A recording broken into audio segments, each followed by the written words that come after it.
Hey everybody, Sam and Josh here. So as you can see, we're not in our traditional spot. It's a little bit of a change of scenery for us. We had some things happen this week.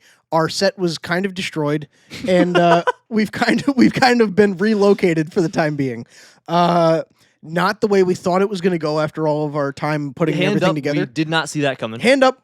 We didn't think investing $1,400 would go right down the tubes 3 weeks in. We didn't foresee that. That's on us though. It's the one thing we didn't prepare for. But we're excited. No, we're not. We're just happy to be here. Yeah, you know what? Thank God that studio got destroyed. Just take the rest. It up here, just man. take the rest of the house while you're at it. But this episode's going to be an interesting one. It's going to be our longest episode we've ever had because you'll see, come on a journey with us. The episode's going to start. We kind of start a little bit down under I start down in the dumps, and Josh pulls me out of my funk here. And this episode is more than a Spider-Man review. I'd say it's really kind of us just coming to grips with what just happened. And it's a really interesting one. We're really happy with it. Yeah. But I think all in all, it's very raw. It's very raw and genuine, true to us. No matter what, our goal will always be to just be back, be the guys that you can trust to be back the week after. Yes. And yeah. Yes. And dare I say, like, if while you're watching the episode, I think just gets better as you go. It does. Like the second second half of the episode is phenomenal. We kind of hit a second wind where we're like, oh, okay, life isn't as terrible as we thought it was for a second. So it works out. But all that to say, at the end of the day, over the last couple months, and especially since the flood happened and we posted about it on Instagram, we've gotten a lot of feedback from you guys. Basically, a lot of people have come to us saying that we're people who offer you some measure of positivity and happiness in your week when your life isn't going the way you hoped it would, or when you're just kind of down in the dumps. And that means the absolute world to us that in moments where you're down, we can lift you up in any way. And now is an interesting set of circumstances where we were the ones that were down in the dumps for a little bit and we needed to be picked up. And I think that this was a real opportunity that challenged us to find a way to look at a really negative thing in a positive way. And you guys deserve that, and the podcast deserves that, and Spider-Man deserves that. Gosh darn it. So I think that we made it work. And as long as we're here, like we said, we'll make it work up here. Yep. And when we're back down there, it'll be better than ever. And we just wanted to thank you guys for the support that you've shown, the kind words that you've sent us. It's not the end of the world. It's a podcast studio. There's people out there starving and sleeping under bridges, and there's a lot bigger fish to fry for some people. Right. But for us, this was just something very personal, and it was something that we kind of had to get through this week. And so we just appreciate you guys sticking with us through it. And I don't even think a lot of people even expected us to come out with an episode, let alone our longest one we've ever done. Yeah. But we're very excited about it, and as long as we're here, we'll make it happen. Yeah. So yeah. And we can't say enough seriously about you saying about us needing to pick me up.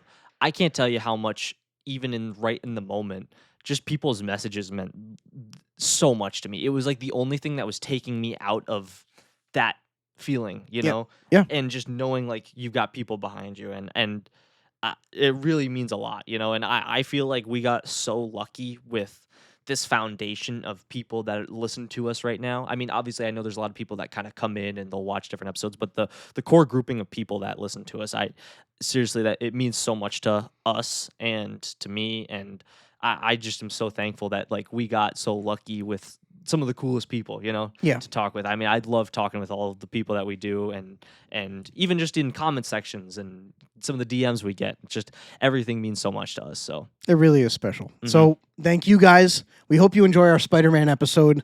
And in terms of all this, I'm sure we'll be back before you know it. So that's right. There you go. Enjoy. Welcome back to the pod.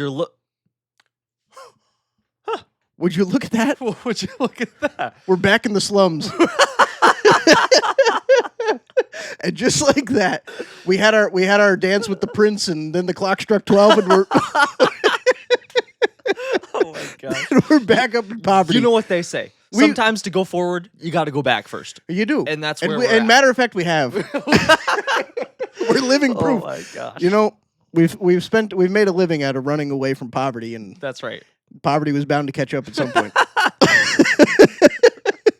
Oh my gosh. In case you can't tell from the audio listeners, we are back in our studio. We are again, back. Sam and Josh. We're back where it all began.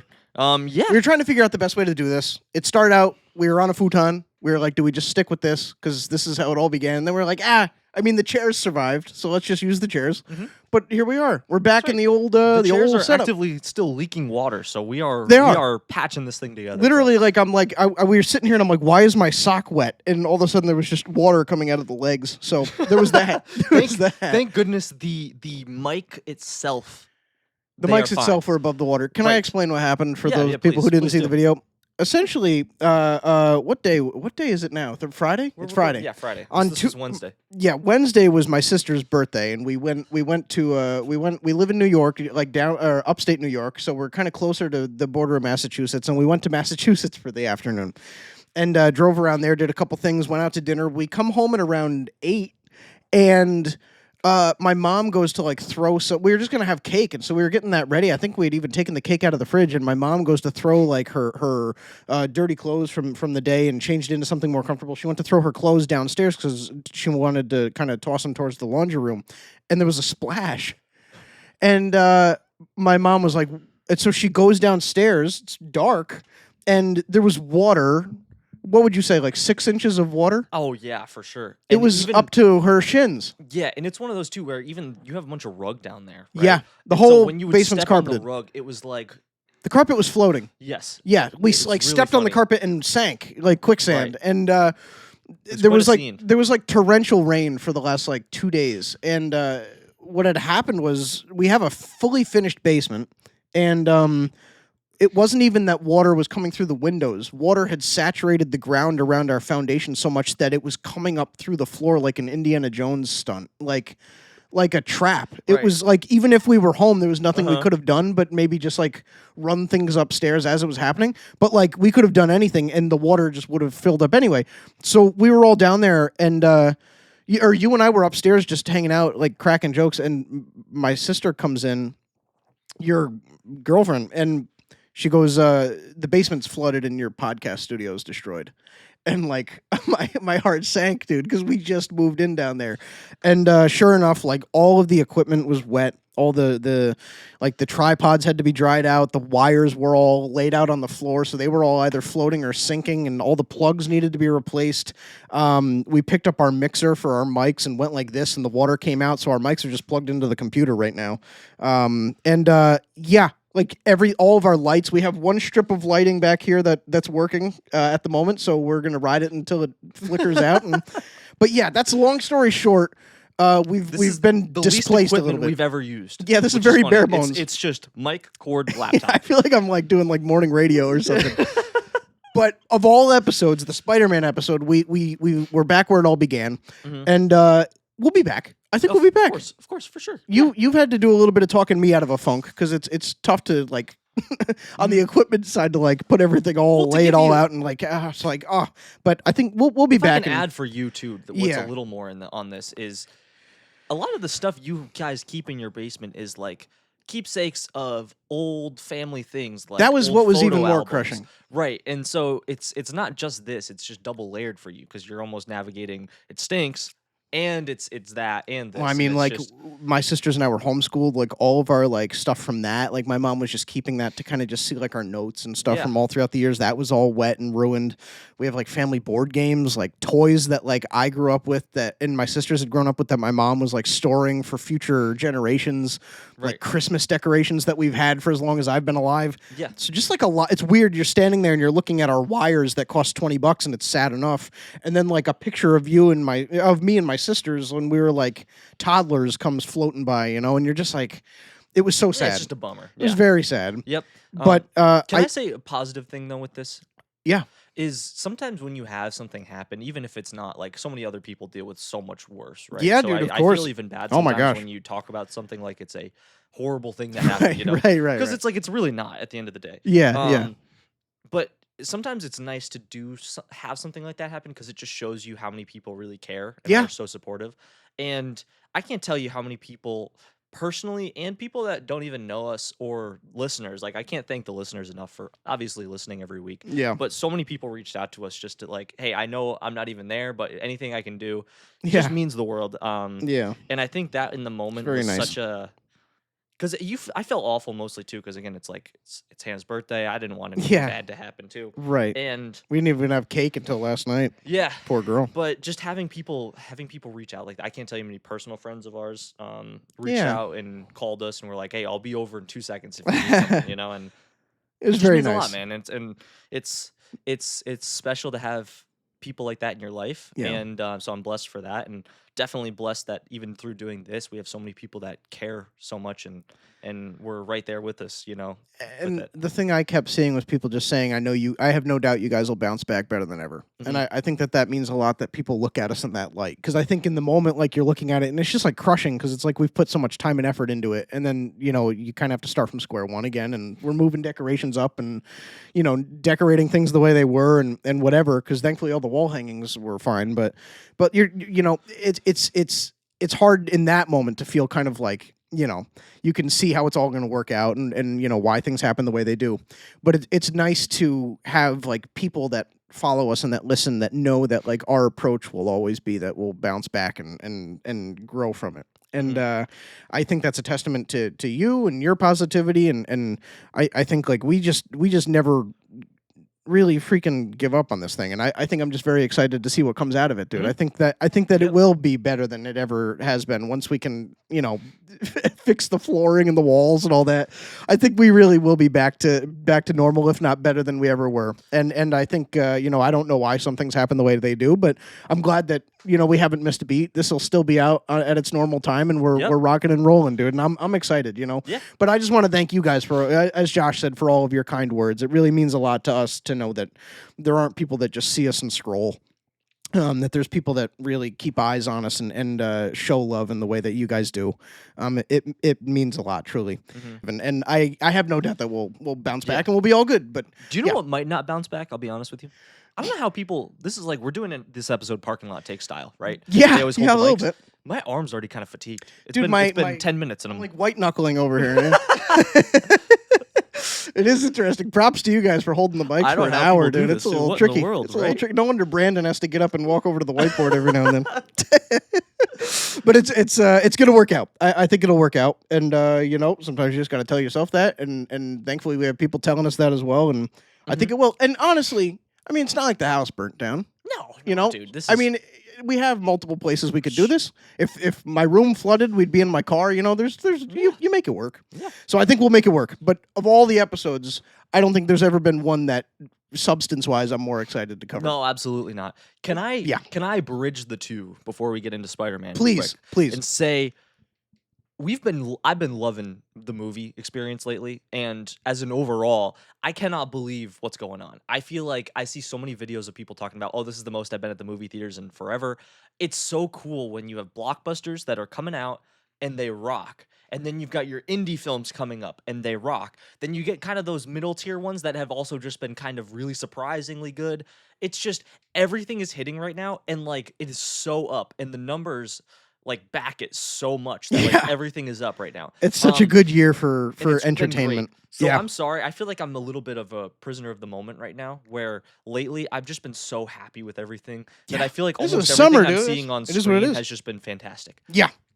Oh yeah. Obviously, so two things as well with that is Spider-Man for me has always been like my favorite character, period. Like I have loved that. It's Spider-Man and Anakin Skywalker are like the two things, you know what I mean? That was always my thing. Me too. And it means something different to me for whatever reason. I can't fake that. I can't whatever. It just does. And I think it was such interesting timing for this movie to come out when it did because of everything going on this week, that like part of my experience last night felt so much more heightened because the feeling of escape that you get from the movie theaters has never, like recently, been more something than last night. And I know you felt the same way, and I don't want to take away from, because I know you're going to cook up something beautiful with that, but like it's just something else. So with that said, for the rest of this episode, some of the points where it feels like glaze, maybe but like also maybe under normal circumstances, but yeah, this is a special one for us. Special. So. Yeah. So I think we have some galactic transmissions. We're going to dive in at the end. Yeah, because it's Spider-Man. Yep. This is still an event. Like it's we were saying, it's not like Star Wars where we got to a point where it's like, oh, I'm going to see the other Star Wars movie that's coming out, the next one. Like this is every time Spider-Man is in theaters, it's like this is an event. Like the world stops, Spider-Man's here. Yep. So we're going to cover that. We're going to dive into that as much as we want for as long as we want, and then we're going to get into some galactic transmissions. So for the two people that maybe are here for news over Spider-Man, you'll have about 5 minutes at the end. Yes. But this is a very Spider-Man heavy episode. That's right. And we're starting non-spoiler, and then we'll move in. I will say, usually I think in my head, hey, there's a lot of stuff we can actually cover non-spoiler. There's not a ton I know how to cover in this without spoiling. Dude, you know what? So I was trying to map it out in my head, and even in my brain, I was like, I'm getting into some element of spoiler. Yeah, I'm getting into some spoiler stuff, dude. So we'll try and be concise with it. I'll try. For people that want to. But for the most part, I think most people are going to be seeing this movie pretty early anyway. So yeah, I think so. I think by the time people are checking this out anyway, most people have seen it. Yeah, a lot of people So I think, and I think even just for the sake of like content, like we'll try and cover just like the emotional stuff and the technical stuff and non-spoiler, because that really is all we can discuss. Yeah, but yeah. With that being said, you want to go into our rating? I love it. All right, go for it. Our rating of Spider-Man: Brand New Day. 3, 2, 1. I'm going 9.7. I'm going 9.3. There you go. I'm going 9.3. There you go. I was 9.3 last night, and then I slept on it, and nothing changed. And I almost add points to a movie based on the premise that like the recency bias doesn't fade. Yeah. Gosh, dude. Can you give us, again, for non-spoiler, if you could simplify why you feel that it's a 9.7, like what takes away, what adds? I mean, mostly adding. I don't know if I can discuss what takes away. Also, I think I can say what takes away. Okay. I would say the thing that I felt from this movie is technically of seeing the character of Spider-Man and Peter Parker. The thing we've been asking for a while is that it's like, hey, Tom seems like he can have a good mix of both, but we just aren't getting it. I freaking think this was dare I say, the best we've seen this character portrayed on screen as both characters. I don't even think that's nuts. Are you talking MCU or in general? In general. Oh, interesting. In general. I would say as a mix of both, I would say it's my favorite on-screen representation of Peter Parker and Spider-Man in one. Probably, dude. I think it was fantastic. I think it might be.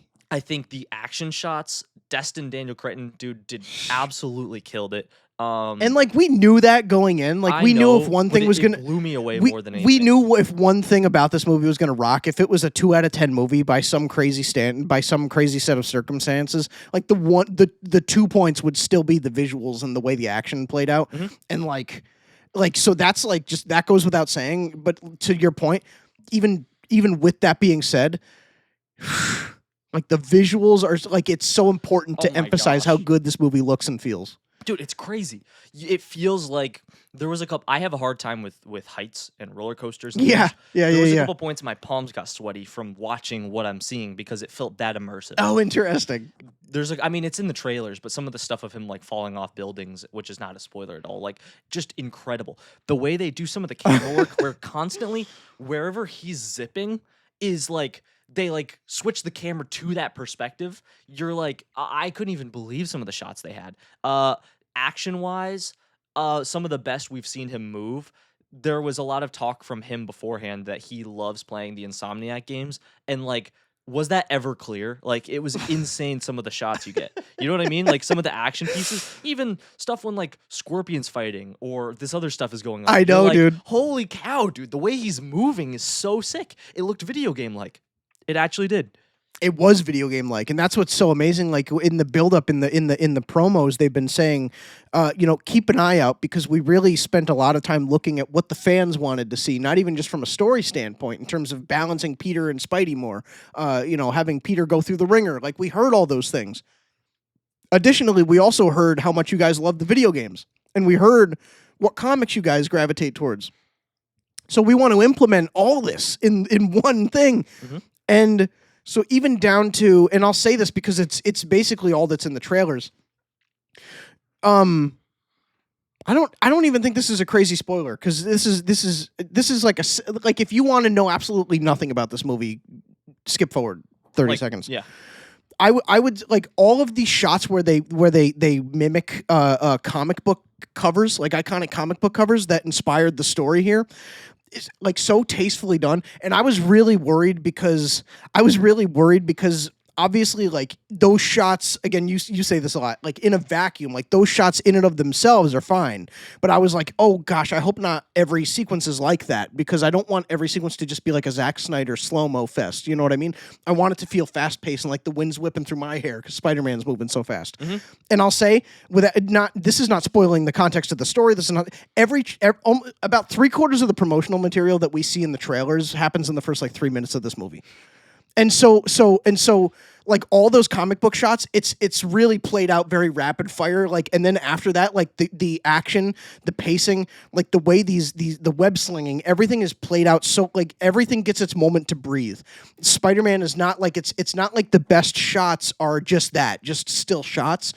Some of the best sequences with Spider-Man, his movement, everything really plays out like the Insomniac games where he's whipping around wall to wall. He's going up and he's webbing and he's pulling himself down onto somebody and he's doing this and that. And again, I'm trying to dance around spoilers here, but it's so clearly pulls from the best of Spider-Man from every corner of his lore. Comics, movies, shows, games, like it's all present here. So for anybody, because I saw people very concerned that like the CGI was going to be shoddy in the movie, or that like it looked like just because some of these still slow-mo shots, like it looked like there was such an emphasis on those, like is the movie going to play out that way? I was so grateful that like the action feels so like breathable. Like there's so much room in the shots. Like it doesn't feel contained to just slow-mo shots or epic kind of aura farming things. Like it really stretches itself out across the entire screen and across multiple minutes of action at a time.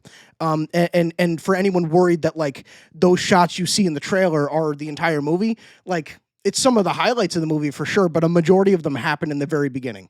So like that was one of the big things for me, is like I'm watching it and I'm seeing all these things and I'm clocking just about everything we've seen from the trailers. And I was like, oh, there's so much of this movie that we have no idea about. Yes. And that fired me up because I really, Brave New World thing with Captain America, you see all the shots of Red Hulk and everything, and you're 2 hours into Captain America and you're like, oh, we still haven't seen the majority of the trailer stuff. Like it's almost the opposite here. Like a majority of the stuff that promoted the movie is in like before the opening titles even happen. Like you're seeing a majority of the trailer stuff. I don't even think I'm making this up. I don't think there's a single scene in the trailers that's in the third act. No. I don't think there was a single back half. Yeah, I don't think there was anything I saw from that wasn't more than just like a snip. Yes, exactly. Like you don't know anything. Yeah, you really don't. It's the Marvel hasn't done this effective a job at containing a movie to the theatrical experience since I would say maybe Endgame, maybe No Way, but I don't even want to say No Way Home, because even with No Way Home they slipped. Like a lot of stuff got leaked, and some stuff leaked with this movie, as with every Marvel movie. But in terms of promoting the movie, Marvel really contained this thing to showing it's kind of like the Disney Plus effect, where with a lot of these shows that Marvel does, it's like you get through the pilot and the second episode and you're like, oh, so there's a lot to discover here. And the difference being obviously that a lot of the Marvel shows end up kind of playing out mediocre, and Spider-Man not the experience. But I was so grateful at how much they left for us to discover in the theatrical experience. Yep. And I think that that's a big pro that we can give spoiler free.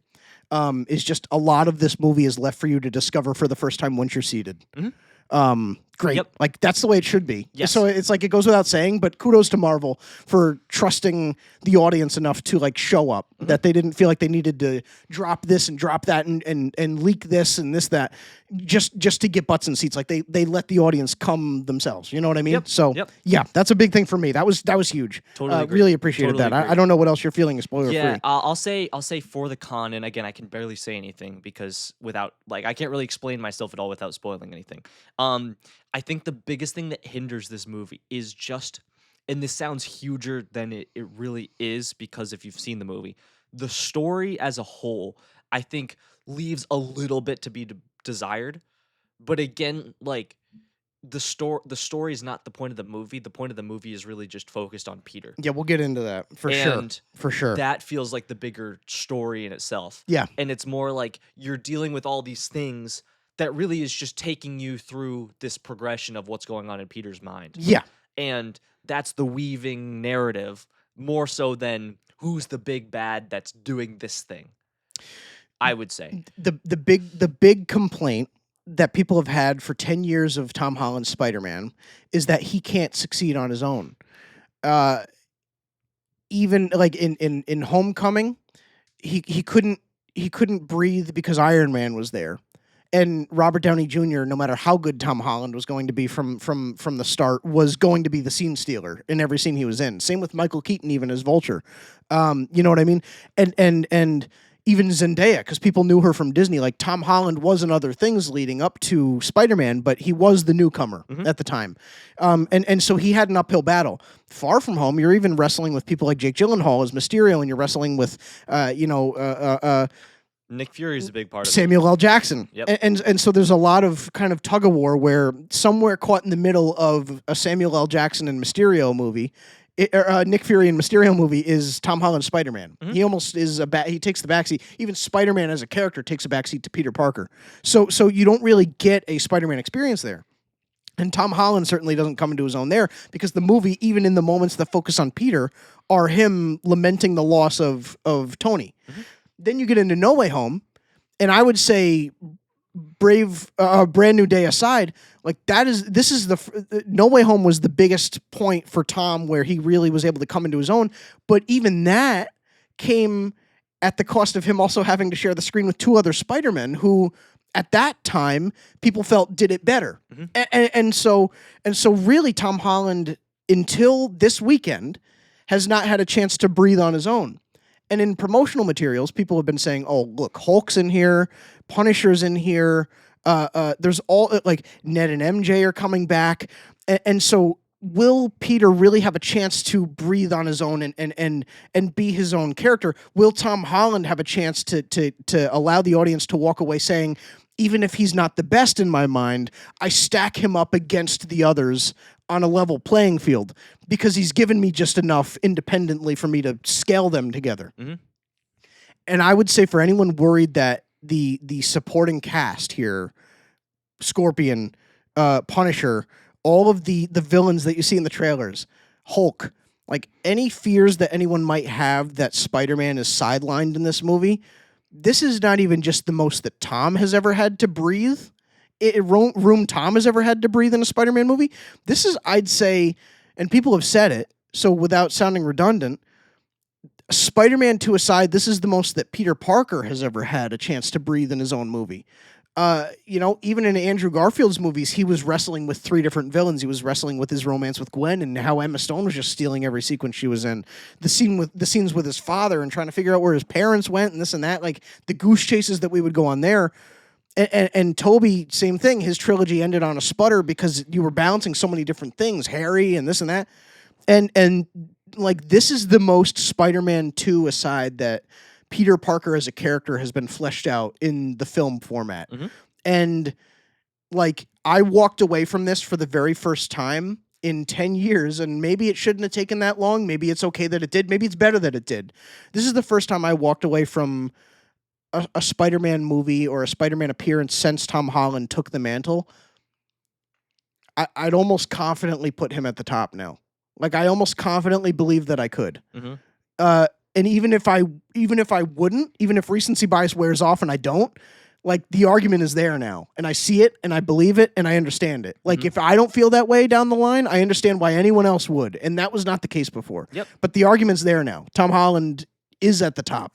Or he's up there with the rest of them. You know what I mean? Right. There is no 1A, 1B, and then somewhere down here situation anymore. They're all up there. Like, they've all made a case for themselves at this point. Tom Holland deserves to be at the top just as much as you could argue Toby or Andrew does, you know? So that was huge, because that was something that was so desperately needed. Tom Holland deserved that for all of the effort he's put in, for how much he cares. You know, he deserved a chance to have people look at him in that light, his iteration, you know? Yeah, I totally agree with you. I think it's so good that they went with this change of pace because when you come off a movie like No Way Home, that is so big in concept and in every aspect, you are dealing with it where it's like, how do we make something else happen where it doesn't feel like we're either trying to copy that, trying to replicate the magic, or just way less than. And I almost think that because they went stylistically so different, but also in terms of what's actually happening and what the focus is, it's so different. This movie feels so different than No Way Home. It's not even funny. It feels so different from every other Spider-Man thing. Right. But the John Watts trilogy, holy cow, it Speak to feels that. so different. Yeah. But oh my gosh, yeah. I mean, I keep saying it, but it makes it feel like embarrassing, doesn't it? Like some of the stuff I watch back, and now it almost feels like when you played the second Insomniac Spider-Man game and you do the web swing, and you're like, I can't even go back to the first one because it's that's how it feels. Like the story's great, but I can't do it. To me, it's the same feeling people had with Taika Waititi, and people soured on him with Love and Thunder, myself included. But for the first two Thor movies, people hated Thor, and then Taika Waititi came in and gave a new interpretation, and people were like, "Oh, if that's what you could have done with the character, I would have received him so much sooner." Like, I totally am with the idea that Tom's first three movies were an origin to his Spider-Man. Mm-hmm. But I wonder how much further you could have taken the character, seeing how capable Tom is of coming into his own, and like how good these movies can be if they're in the right hands. But here's where I'm okay with it, though. I get your point. I think that what's interesting is all these shows make it a lot more like Tom's Spider-Man in the first three. Like he is this much more. Things are a lot more simple for him. Yeah. I almost like that. If we were getting a whole other trilogy, we get that simplistic, more immature Tom that's kind of just dealing with these smaller world problems that then we see him finally here have to go into this place of now where he has to be super mature. He has to deal with all of these bigger struggles than, not that it was a problem before, but it's not just as simple as, hey, the girl, he wants to get the girl. Yeah. It's that, but it's also like all these other things on top of it, and like the reasoning why it doesn't work for him to get the girl is so much bigger than it was before. Right. It's so much bigger than, it's bigger than a prom. Yes, it's not like, oh, I couldn't give her the necklace on my trip. It's huge. Right, yeah. right. And I feel like you can have gripes with the movie if you're a fan of Spider-Man and it has a big role in your life in some way. There's no reason you should dislike the bulk of this movie. Yeah, 100%. Like it's so true to the character. Yeah. If Spider-Man like emotionally resonates with you in any sort of way, the movie will. I'll speak to this slightly quickly, just because it's actually very, compared to how other scores have played out, it's quite subtle. But I loved how tasteful the music was in this. Mm-hmm. A very solemn score, and I think people were curious because each of the Homecoming trilogy movies, like the score got more triumphant as Peter came into his own more and more. The score, you brought in more horns and you brought in this and that and drums and this and that, and all of a sudden by the end when he's swinging through the city at Christmas time, it's like it's this triumphant theme that sounds like a Tobey Maguire level type, Danny Elfman type theme, and this one, different than any other, I would say it's more in terms of like subtlety. It's closer to the Amazing Spider-Man 1 than anything else. It's a lot of piano, very subtle. Almost, there's some use of like synth actually at certain points. Some of my favorite sequences, dude. Like, this is not spoiling anything. There's just a sequence where he's sitting on a rooftop and it's playing this like synthy thing when it's like the sun's setting and he's just looking out over the city. And I was like, that was a great shot. Like, how many times have you done that in the Insomniac game? You know what I'm saying? I know. I'm tearing up talking about a rooftop scene. I can't even imagine when I get into why this movie meant so much I know. to me. Like I loved the score, and I'll push back slightly on that. Okay. Yeah. Well, you finish your point. Well, I think that one pro of these Tom movies is that in a medium where people feel they have to kind of reinvent the formula every time. I do love that whether you would put his theme at the bottom or not, whatever comparative to Garfield's or Maguire's theme. Like, I would say the fact that there is this through line of this consistent dun dun dun dun dun, dun, the fact that has stuck with the character through Avengers movies and through growth and breaking down his character and building him back up, that theme has been so consistent with him that we've been able to associate this tune with this Spider-Man. I think that adds so much value that like you can play that theme, and whether it's at the top of your ranking or the bottom, the second those 3 notes come in the very beginning, you like chills because you just know like he's back. You know what I mean? And you know, I mean whether you put Henry Cavill's Superman theme, you know, from Hans Zimmer up there with the John Williams theme for Christopher Reeves, like whether those stack up or don't, like there was no denying that by the time Henry Cavill had called it quits as Superman, or DC had made that decision for him, you know, there was no denying that when that theme came on, you were like, the man has arrived. You know what I mean? Mm-hmm. And I just think there's so much value in you being able to associate these musical motifs with characters, so that like the music almost announces their arrival. It adds so much, and it's so easy to miss. So I just want to highlight that, because from a technical standpoint, it's almost like a rolling out of the red carpet for the character every time, and it just adds so much weight to when the character's back on screen or just back in the world. It just makes his character feel like he has such a commanding presence within this larger MCU. You know what I mean? So that was a huge thing for me. But you said you would push back. I agree with you. I like the way you phrased that. I think it is nice. And especially because they take a little bit of a slight difference in the way they're doing it.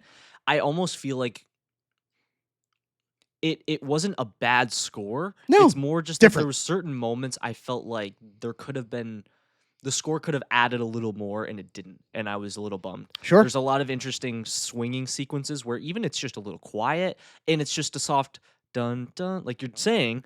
But it's just in that moment, it feels big, and yet the score is kind of soft. You know what I mean? And like the whole movie, that's the case. I would have loved a couple moments where, like, for instance, in my head, there was a couple moments where I was piecing together and putting the TASM 2 theme in there. And I was like, this would hit so hard right now. Mainly that first sequence where he's just swinging through and you're getting that him dive bombing down and all this stuff and then swinging. Like, that would have been so cool, man. And I get what you're saying. I don't think it was bad. I think as an overall, there wasn't many times I specifically noticed the score where I thought it did so much or anything. It's interesting. It was fine. It's interesting. And this kind of, this doesn't dive into spoilers, but this is kind of just teasing like where the character's at.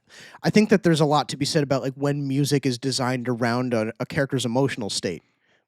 And while I agree with you that it means so much to see Tobey Maguire's Spider-Man swing through the city at the end of Spider-Man 1, and it has those like triumphant, amazing orchestral pieces playing behind him, and Garfield's Spider-Man's going through in the beginning of TASM 2, and you hear Hans Zimmer with the electric guitar and everything. Like, there's so much to be said about when that's happening, but also like at that point, the characters are at the top of their game, and like mentally, like they know who they are and why they're where they are. You know what I mean? Fair. And there's sequences where Tom Holland's Peter is swinging through the city. And by all accounts, everything he's doing in those sequences warrants a Hans Zimmer electric guitar or a Danny Elfman orchestra. But Peter's mental state at those points, he's crushed, he's depressed, he's anxious. And so it's almost like, while I agree, if you made me rank, I would put this towards the bottom, like in terms of scores, where I'd put it. However, I think in terms of tastefully orchestrating around the character's evolving emotional state, I think that they really hit it out of the park, because there's sequences where Spider-Man is doing Spider-Man things, but he's not being Spider-Man dutifully. He's being Spider-Man to run away from his problems. I'm going to push back a little bit, though, because there's a point in this movie, a lot of this movie is Peter doesn't know really who he is. Yeah. There's a point in this movie, though, where he knows who Peter is at the beginning, and then there is a acknowledgement by somebody else that he doesn't anymore. Sure. There's a specific point where it switches, and it's after he has a traumatic event happen to him. Mm-hmm. That's the point that it launches him going forward of, hey, now he's really in this place. Sure. He was in a place at the beginning where he still has the slight hope of, hey, maybe I can get this to go this way or this to go this way. Like, I still have some sort of positivity. He's getting the key to the city. He's doing all these other things. Like, I think there is a slight shift in the beginning where he does still, he's not maybe at 100%, but he's definitely not in the dumps. And I feel like I think on the surface he's not, but every time a character confronts him about like why he's doing what he's doing, he's working so hard to keep the city safe. Like every time it comes back to the fact that like it feels like you're running from something. Like it feels like he says the line about you never if you love what you're doing, you're not working. I know, but then he goes. This is in this trailer. Then he goes home and he like watches videos of Ned and MJ at college, and he's like missing out. You know what I mean? So it's almost like in the quiet moments you see where he's truly at. Right, you know what I mean? Did I read that wrong? He's also smiling a little bit, like he like misses, he misses them. But it's not like a depressed missing yet. It's like I still want to get my friends back, and I miss that. Sure. So then like it gets to a point where it's like, hey, I don't know how to say anything without like. I know it's so tricky. It's so tricky. Do you want to start to move that way? I kind of do. Can I say one last thing for the people? Yeah. Everything with the Punisher and Spider-Man, I didn't know I needed that so badly. Their dynamic worked so well. I can't even begin. And I guess actually, you know what? I'll say this briefly, and then I want to come back to it later. And I'll add to it because I have thoughts about that. And he was in it so much more than I expected. Yeah. The Punisher. I couldn't even. Yeah. I was shocked at how much it was. I thought we were getting that tank scene and maybe like one help out, and it was a bit more. Yes, I'll say this, and if you feel that this is a spoiler, I'll trim it out and post. Punisher in it more than I thought he would be. Hulk in it less than I thought he would be. MJ in it more than I thought she would be. Ned in it less than I thought he would be. All four of them, I think the best all four of those characters have ever been in the MCU. That's a great take. Like that's a great take. I'm so with you. Like the portions I thought we were going to get of the characters, all of them more or less exceeded what I thought. Yeah. But all four of them were like done perfectly. Like the most I've ever loved all four of the characters in the MCU. Yeah. Like the movie knew what to do with everybody. Like I see people saying that some characters are shoehorned in, that some like just don't belong there. Like every character that's thrown into this movie is thrown in with purpose. Every relationship that Spider-Man has furthers the story along for a reason. Like every plot point weaves itself together by the end. There's nothing left untouched. Like the whole movie, if I had to come up with a word, it's just tasteful. The whole movie is just so strategically put together. Yes. And Destin Daniel Cretton and Tom Holland, like as a tag team, seem to have such a keen understanding of like what the story needed, not just what the character needed, not what the MCU needed, like what needed to happen post No Way Home for Spider-Man to grow, for audiences to grow with them, like with him. Like there's just such a keen understanding and awareness of like what needed to happen for this to feel relevant and fresh and necessary. And all three, check. Mm-hmm. You know, that would be my, I so agree. I said this to you 6 months ago, that I really wanted this movie to feel like we were Peter Parker just going through the motions. Yes, you did, dude. And that was the thing I said specifically. You did, dude. I feel like this is exactly what they nailed. And the people that say it feels over bloated, I just didn't feel that way, because I felt like, again, you feel like you are watching Peter Parker's meta glasses almost. You know what I mean? Like you are just navigating. Here's him going here. Here's him going here. And it's almost like, when you go to Christmas and you have to buy for everybody in your family, and it's like, or these other people, and you're trying to navigate each thing. And so it's like, hey, I'm going to stop in this store and I'm going to grab this and go here and this and this. It's like all centered around Christmas and you. But like you're still navigating, dealing with all these different situations. That's what it felt like with this. It's more like you are Peter Parker dealing with all these people. And again, it's people he knows. So it's not weird that he would go deal with this, or, oh, I've got to figure out someone who knows how to deal with this. What can I do? It's like he knew, oh, this person knows this stuff. Like he just already knows. Even if they don't know him, he knows them. Really and great. Other times it's things like he just has met people over time, which I think is where I want to get into spoilers to start us off. Please, this is your official enormous spoiler warning for Spider-Man Brand New Day. There's no going back from here. So if by some miracle of chance you haven't seen the movie yet, this is your time to click away. There we go. Go for it, dude. I thought it was so interesting, and I kind of almost want to work front to back with the movie. Usually I kind of just go point to point. Yeah. At least, and you feel free to go out of order, but I'm almost going to work that I think way. that's the best way to do it, because every scene had something to take away from. So interesting, like you said, about the trailer revealing basically everything that's in that first 30 seconds. So funny how many fan theories there were for different shots we see in the trailer that end up being a 2-second snip. Yep. Specifically, the shot with Spider-Man jumping at the hand, and everyone going, "Oh, is that Daredevil?" All that just for it to be a 2-second snip. Like, so funny. Like if you were curious, those shots in the trailers, like that's how long they are in the movie. Yeah. Like it's the first 3 minutes are a Fantastic Four First Step style montage covering Peter's college years. Mm-hmm. and kind of going back and forth between fighting crime and protecting the city, and then in his quiet time keeping tabs on Ned and MJ and kind of watching them grow and make friends. And he's on the outside. Yes. He has no contact with anybody. He's literally alone the entire time. And then it jumps into an action set piece. Which is where I felt torn, dude, because part of me loved the opening. I loved it. Yeah. But also part of me was thinking to myself, and maybe it's because I just wish I got to see more. I was almost so shocked at how quickly we speedrun like some of these major villains. We got to see him doing so much. We get to hear that now he knows Punisher. He knows Yelena. Probably more people. And, like, we just don't know how that happened. He just does know them.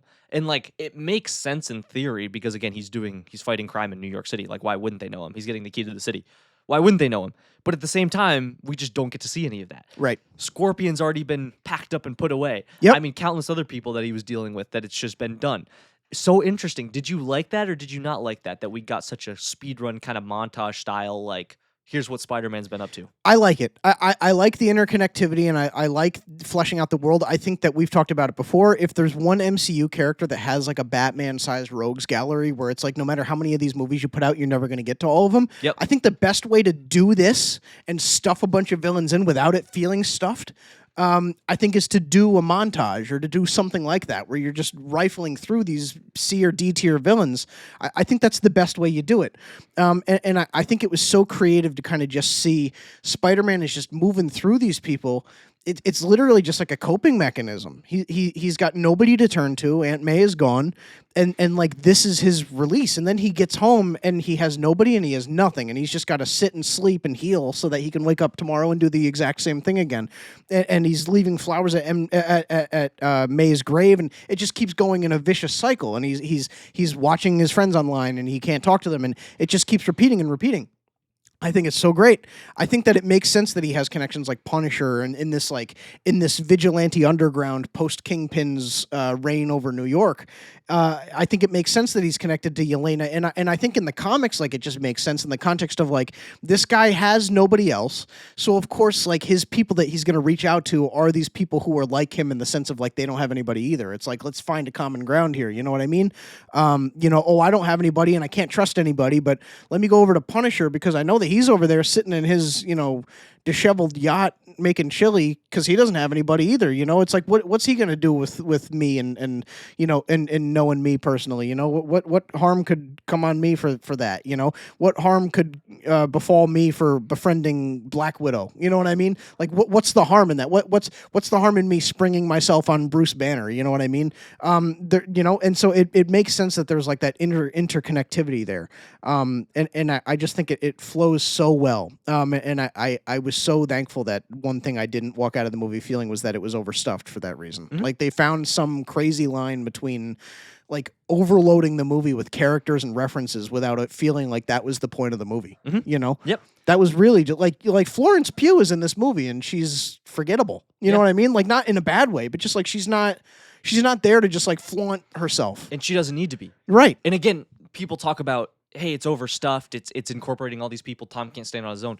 I think it does it perfectly because it makes no sense, just the same, which I want to talk about, but just the same as Spider-Man not appearing in other things, it makes no sense for people not to appear in his stuff. Right, of course. It's the Marvel Universe, and it's New York. It's not some random subsection. And like you're saying, it was barely done, so it's not like over the top. I think it worked well because a lot of these villains are not going to put too much fear into my eyes, and it makes him look very strong, and he should be very strong now. Somebody like that would give him trouble in Homecoming, like a lot of trouble. Yeah. Vulture did. I think someone like Vulture now, he would have packed up in 2 seconds. You know what I mean? And it's like, it's cool. You should be able to see that.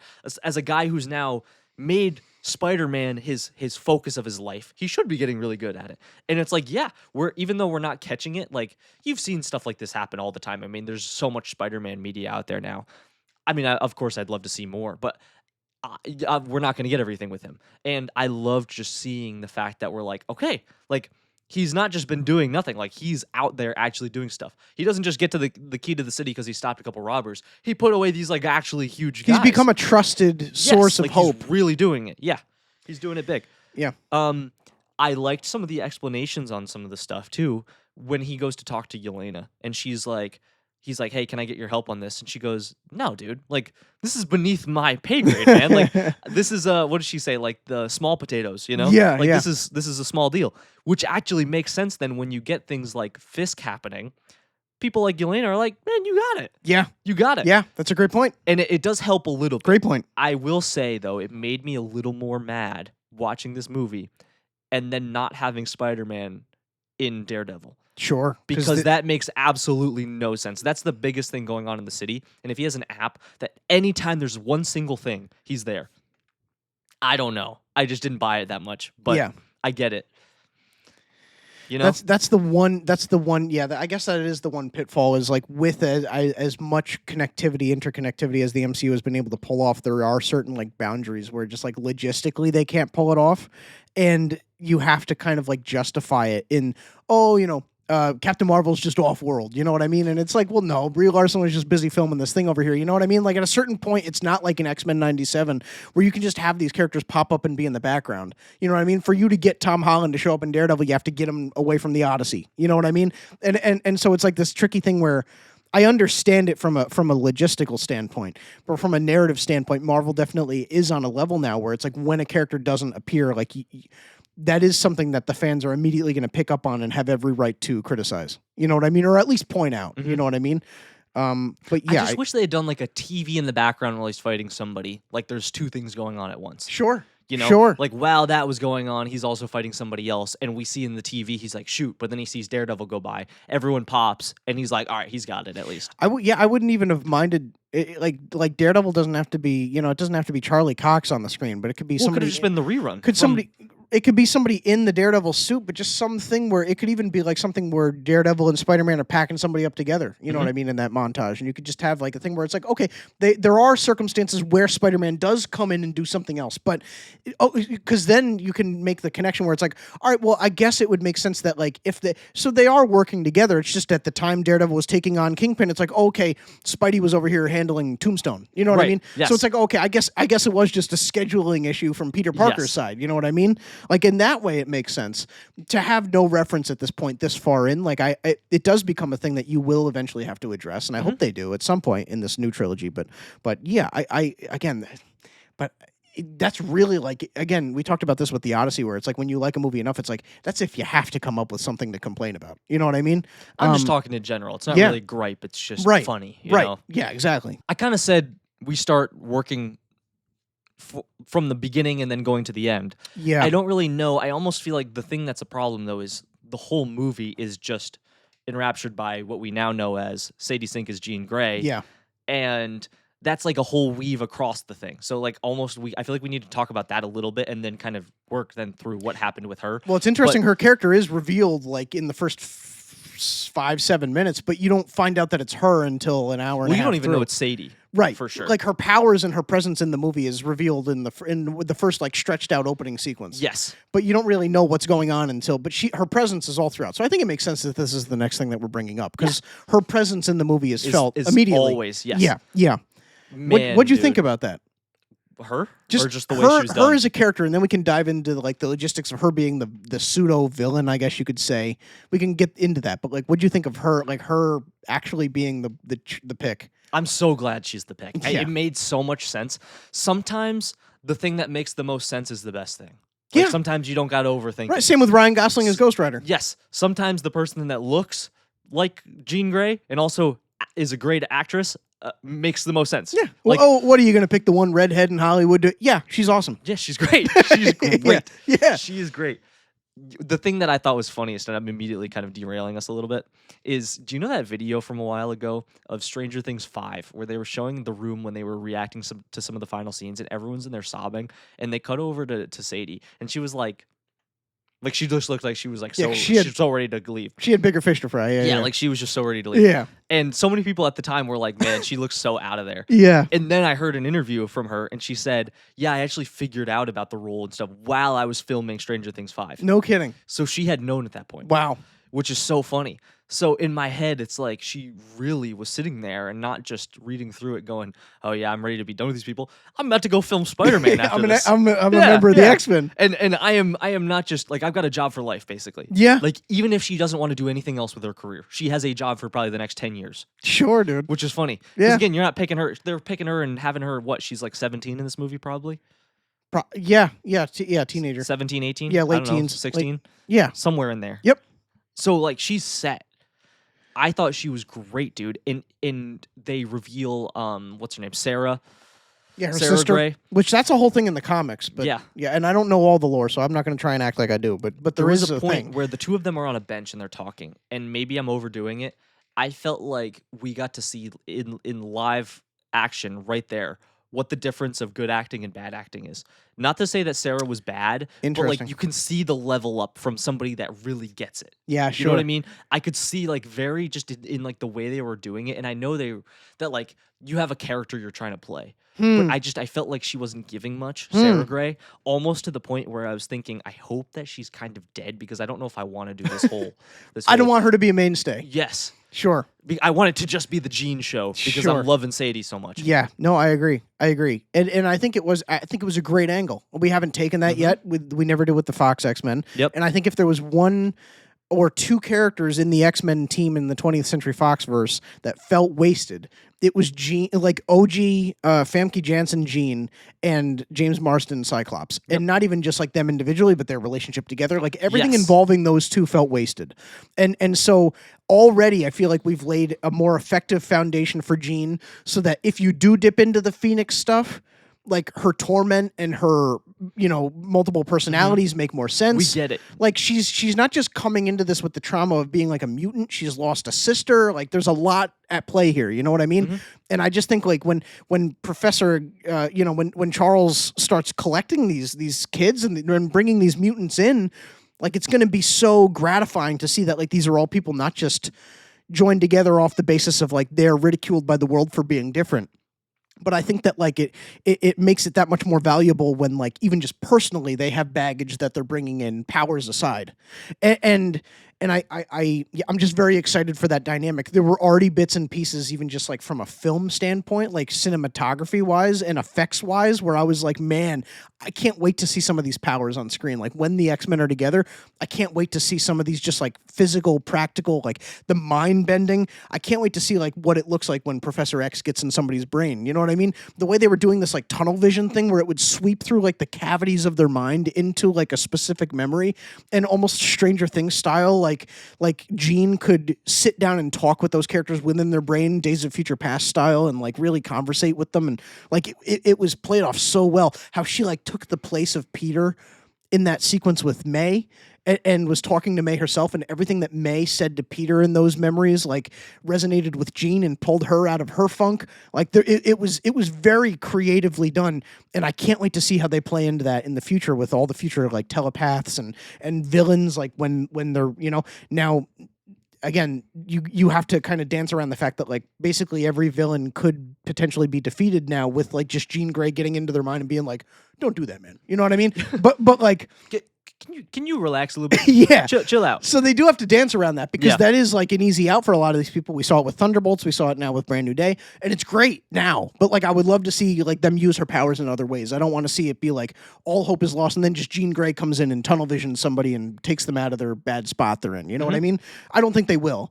I'm just saying, like, but even just seeing the writing on the wall with like the way the powers were filmed and shot, and just like her mentally like straining when she's using her powers, I was like, man, they're really gonna dive into like the psychological like torment aspect of being a mutant so much better in these movies than 20th Century ever did, and I felt at this point, and then I'd love to hear your thoughts on Jean. I felt at this point with how deep we are into the MCU, it's so hard for you to really sell the world rejecting somebody with superhuman powers at this point in this universe because there's so many people. There's teams of heroes at this point that are established and like veterans in this world. It's so hard for you to justify to me that like the world would turn their back on somebody who's different. And I feel like it's done very well.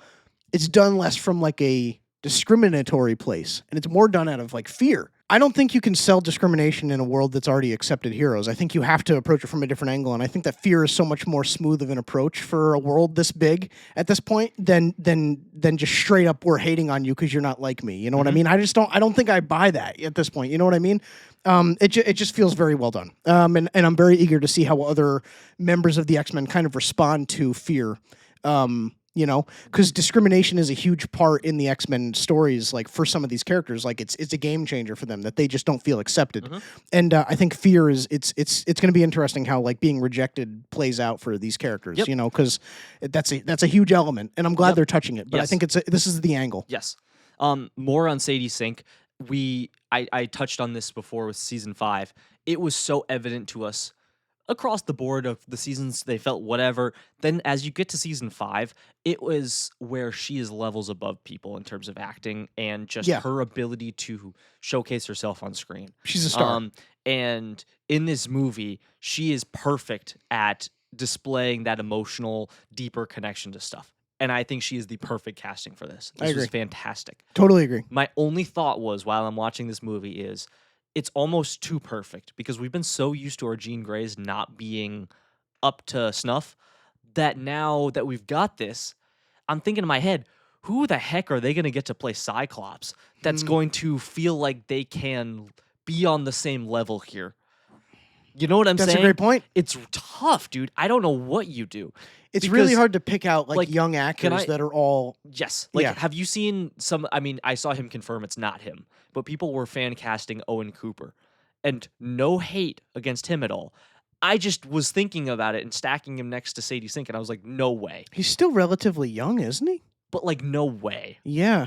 I couldn't buy it. Not now. You know what I mean, though? Like, things like that. Like, it just doesn't work. I don't know who you get, but they've got to be dang near... They've got to be like a Tom Holland. You know what I mean? You know, not every situation is going to be like a Stranger Things thing where they just like got lucky and hit on every person that they casted. Right. You know what I mean? You're not going to... It's very hard to find 12 kids out there that are all acting on like masterclass levels. You know what I mean? Mm-hmm.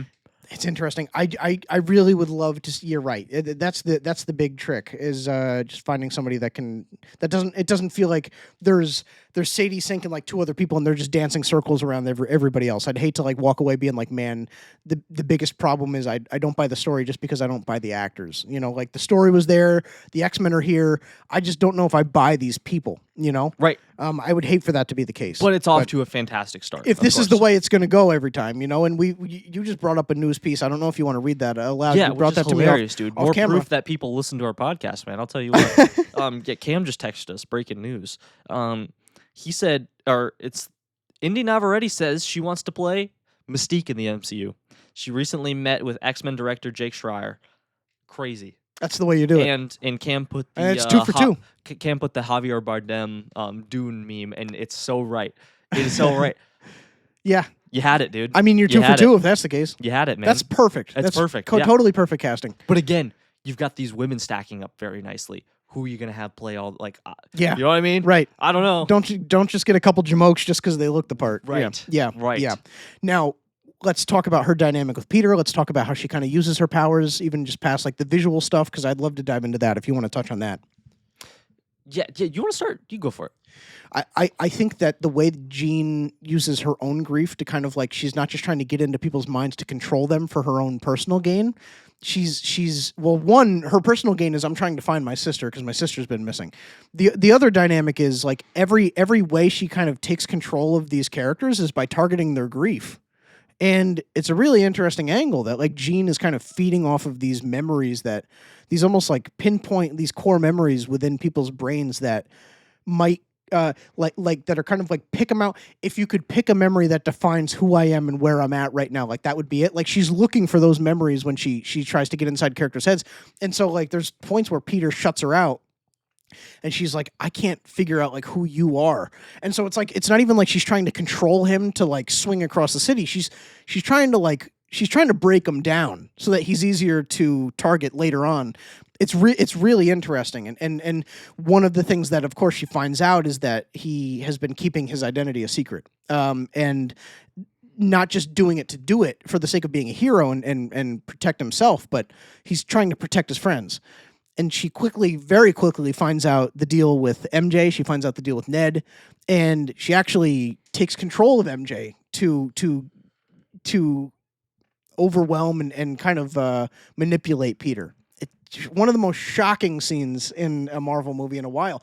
You kind of could see it coming, but it was like worst in your head. It's like worst case scenario. I didn't see it right away. No, Hannah was next to me and she clocked it first. And when they I was like, oh. When they hugged afterward, I was like, because it was it just all happened very quickly when MJ was like Peter, and I was like, okay, like I'm gonna need to watch that another time to kind of get okay with that, but be okay with that if that's the reveal. I felt that way too. But I was like, all right, hey, at least the moment's cute. You know, it's a cute moment. I was so happy. I was like, no way we're doing this fast. Yeah, we're 30 minutes in right now. It's all right. But, maybe I'll watch it again and like it more a second time. But okay. But then they hugged and I was like, this is going on for too long. And then MJ was like, hold her, and I was like, dude, yes. Dude, I loved it. I was like, oh no, I dude. loved it. And it was so... It's like obsession coded, dude. It was. Yeah. It was. Yeah, dude.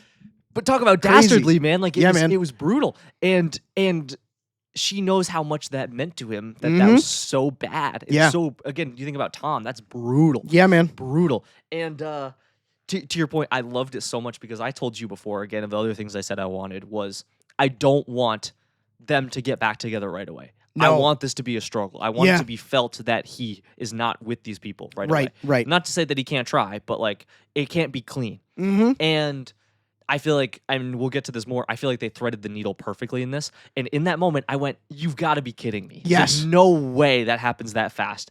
When I realized the twist, it was like the most like, to so hype I've been in a while. That was such a cool twist in my mind. I was like, yes! Yes. Like that went from me being so upset to like, that's awesome. I feel like this is a good segue into stuff with MJ and stuff with Peter personally. But just to talk, like, I love Jean. I'm excited to see her. I loved her dynamic with Peter and how he had a heart for her and he could relate to her even, like, as soon as he found out that damage control was the real problem, like, he just immediately clocked, like, we're on the same team. This girl needs somebody to, like, come around to her. And you could tell that it really resonated with her. I'm excited to see if they build off that dynamic in the future. You know what I mean? Because Peter is not really deeply intertwined with the X-Men. Like general, like the first thought when you think of team-ups is not Spider-Man and X-Men. Right. But I would love to see them play off each other in the future because I think that the dynamic was Absolutely. There. Especially now that he doesn't have a Aunt May. Exactly. He needs not somebody. A sisterly role, and right. that's why it works And he great. didn't exactly get what he wanted out of MJ anyway. So like yes, it's a different dynamic. Yeah. Even not romantic. I want to add one last thing before we transition. And I'm sorry, I know I'm stopping you in mid-thought. No, you're good. We were with my sister last night, and she is not like a diehard Spider-Man fan, but she knows enough. And she had said to me, I just don't really get why why Jean was so after Spider-Man. He tries to stop her a couple times, but she goes like out of her way to try and stop him. And I was trying to answer this in my own head, and I was like, is it just simply because the one time he tried to stop her and she couldn't get in, she was fascinated? Is it because she knows like long-standing that he is the one problem for her? I don't know. I feel like when she's got that much power, like he shouldn't be that much of an issue. So I was kind of like, that's a good point in a way, but I think that really was it. I think it was like just that simple. I think it was just like two ships that happened to pass at the exact same the exact same perfect moment. And when it happened, she just like anybody else tried to get in his head and he fascinated her because that was the first time she had ever been rejected outright by somebody. And so she was like, oh, there's something here. And so she just kept trying to pick at him. But why would she? If her goal is for him to get off of her. Well, because then she clocks, oh, this is the guy that's standing between me and damage control. Yeah, but like, why is her way to get at? She's trying to like get at him more than stopping him, almost. You know what I mean? Like the stuff with MJ. What does like that? It feels petty and like yeah, it's more like I want to just ruin your. I just want to ruin your life more than like getting you out of my way. That's what was interesting to me because there were certain points like the MJ sequence happens and I was like, we're getting really close to like a point of no return. Like how do you justify this? Right. How do you look like, at how do I get to a place where I'm looking at this character as a hero going forward? Right. You know? Right. And maybe it is just simply that she's trying to fire a warning shot to say, hey, get out of my way. I'm not going to kill you, but get out of my way, or I'm going to do this. I think it was that mixed with probably what it is. It was that mixed with grief. Right. But also there were certain points, like you said, where I'm looking at it and I'm like, why so aggressive, dude? Right. Yeah. That's intense. Goodness, dude. I will reveal to everyone who Peter Parker is, and you're like, dude. Right. Holy cow. All right. I think all of that to be said about Jean, though, I think that, like you said, so perfectly done to have those moments with MJ where she is kind of getting at Peter in those ways, but so glad that that's what was happening rather than him and MJ having that heart to heart that early on. I think that there's one thing that this movie does well that no other Tom Holland Spider-Man led movie has done, and it's every emotional beat. Like they don't give the audience exactly what they want ever in this movie, and it ends up being exactly what we need. And I would love to speak to that because I think that that's exactly how we lead into MJ. Like, if there's one way I could sum up the dynamic with MJ here, it's exactly what we needed. But like, I don't think it played out the way anybody wanted or expected it to. You know what I mean? It wanted or expected, like either one. Like it played out the exact way it had to, and I think that I've taken issue with some of the writing around Tom Holland's Spider-Man because I think that all of his struggles have had a resolution that in some way, shape, or form benefits him as a character. And I think it was so great to see that there's just this like stark reality of like Spider-Man is at the heart of things, just a character where sometimes things just don't work out and he has to just like live with the pain of the way things kind of pan out. And I just think that like to understand that and to incorporate that in this story where things do reach resolutions for Spider-Man, but like maybe 2 out of 10 of them work out the way that Spider-Man was hoping they would. That's Spider-Man, dude. Like that's just the way it needs to be. I don't want to see any characters suffer, but like there are characters occasionally that for the sake of their growth and for the sake of them being who they are, they need to carry a certain weight. And he's one of them, and he hasn't so far. Mm-hmm. And so it was great to see the way certain writing choices were made around, is this what's best for Spider-Man rather than is this what would create the biggest cheer reaction from the audience? And I just commend the writers for in a situation where you ultimately have to choose what's going to get the biggest cheer reaction from your audience or what's going to push a character in a bold new direction. Like they chose the direction, and they chose taking a chance on a character rather than getting a screen grab moment for social media. Mm-hmm. Like it's so important for Spider-Man. It's so important for us to see that like they care enough about the character where sometimes like where he needs to go supersedes what we would like. Mm-hmm. That's all right. That's okay. And I love that. Yes, it's great. It's we get the opposite of the Spider-Man one thing where she starts to pick up on it that, hey, this guy's Spider-Man and he's the guy that's been after me this whole time.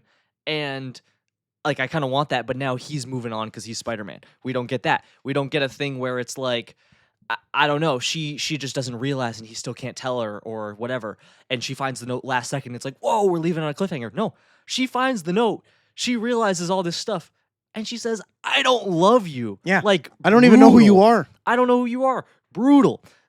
And like, she cares enough. She sees that he's a great guy. So it's not even the fact that when she says, I don't know you, like I'd have to get to know you. It's like, she's already got a boyfriend. She's also seeing this guy and going, you seem like a great guy and I really feel for you, man. Like, I really do see that.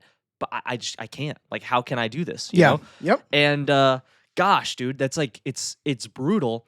And it's so nice because obviously I'd be shocked if this doesn't end at some point with them back together. I mean, that'd be crazy if it doesn't. Right. Either next movie or at least I don't think this is the end of their dynamic, at least. There's no way they don't end up back together. I think if You think so? Yeah, I'll be honest with you. I think if they had cast Sadie in this, they had cast other people that we were speculating was going to be Gwen Stacy. Like, you would have introduced somebody else that would have been in this if you were going to do that direction and not made it where she has a drawing of them and she brings it to him. Like, sure. It's so on the nose that, like, obviously they're going to get back together at some point. Sure. But, like, that's fine. Mm-hmm. I just wanted to sit in this movie and end in a way where they're not for sure doing it. Yeah. That's fine with me. Don't give us everything we want right away. Right. Yeah. Yeah. And I'm glad they didn't have him. I know people were talking about, because there was a blonde girl that was cast in the movie as like Peter's neighbor, and people were like, is it Gwen? Is it whatever? Like, I'm glad they didn't have Peter move on that fast either. Like, Peter is like grieving the loss of his friends, and then MJ finds out and she just doesn't accept him. So then he doesn't move on from that. Like, he just stays in that hurt, you know? And that like, I don't want to see Peter suffer as a character, but like, I'm glad he's not just like moving on because the story needed to keep going. Like, right. Like, let him sit in that, dude. Yeah. That sucks. That would take a long time for me to get over, you know? Let him sit in that, you know? And I love the bold storytelling there. Yeah. I would love to see them ultimately get together. Now I love it. Like, I love MJ now. Like, and I love Ned too, dude. the best she's been in a movie. 100%, dude. Yeah.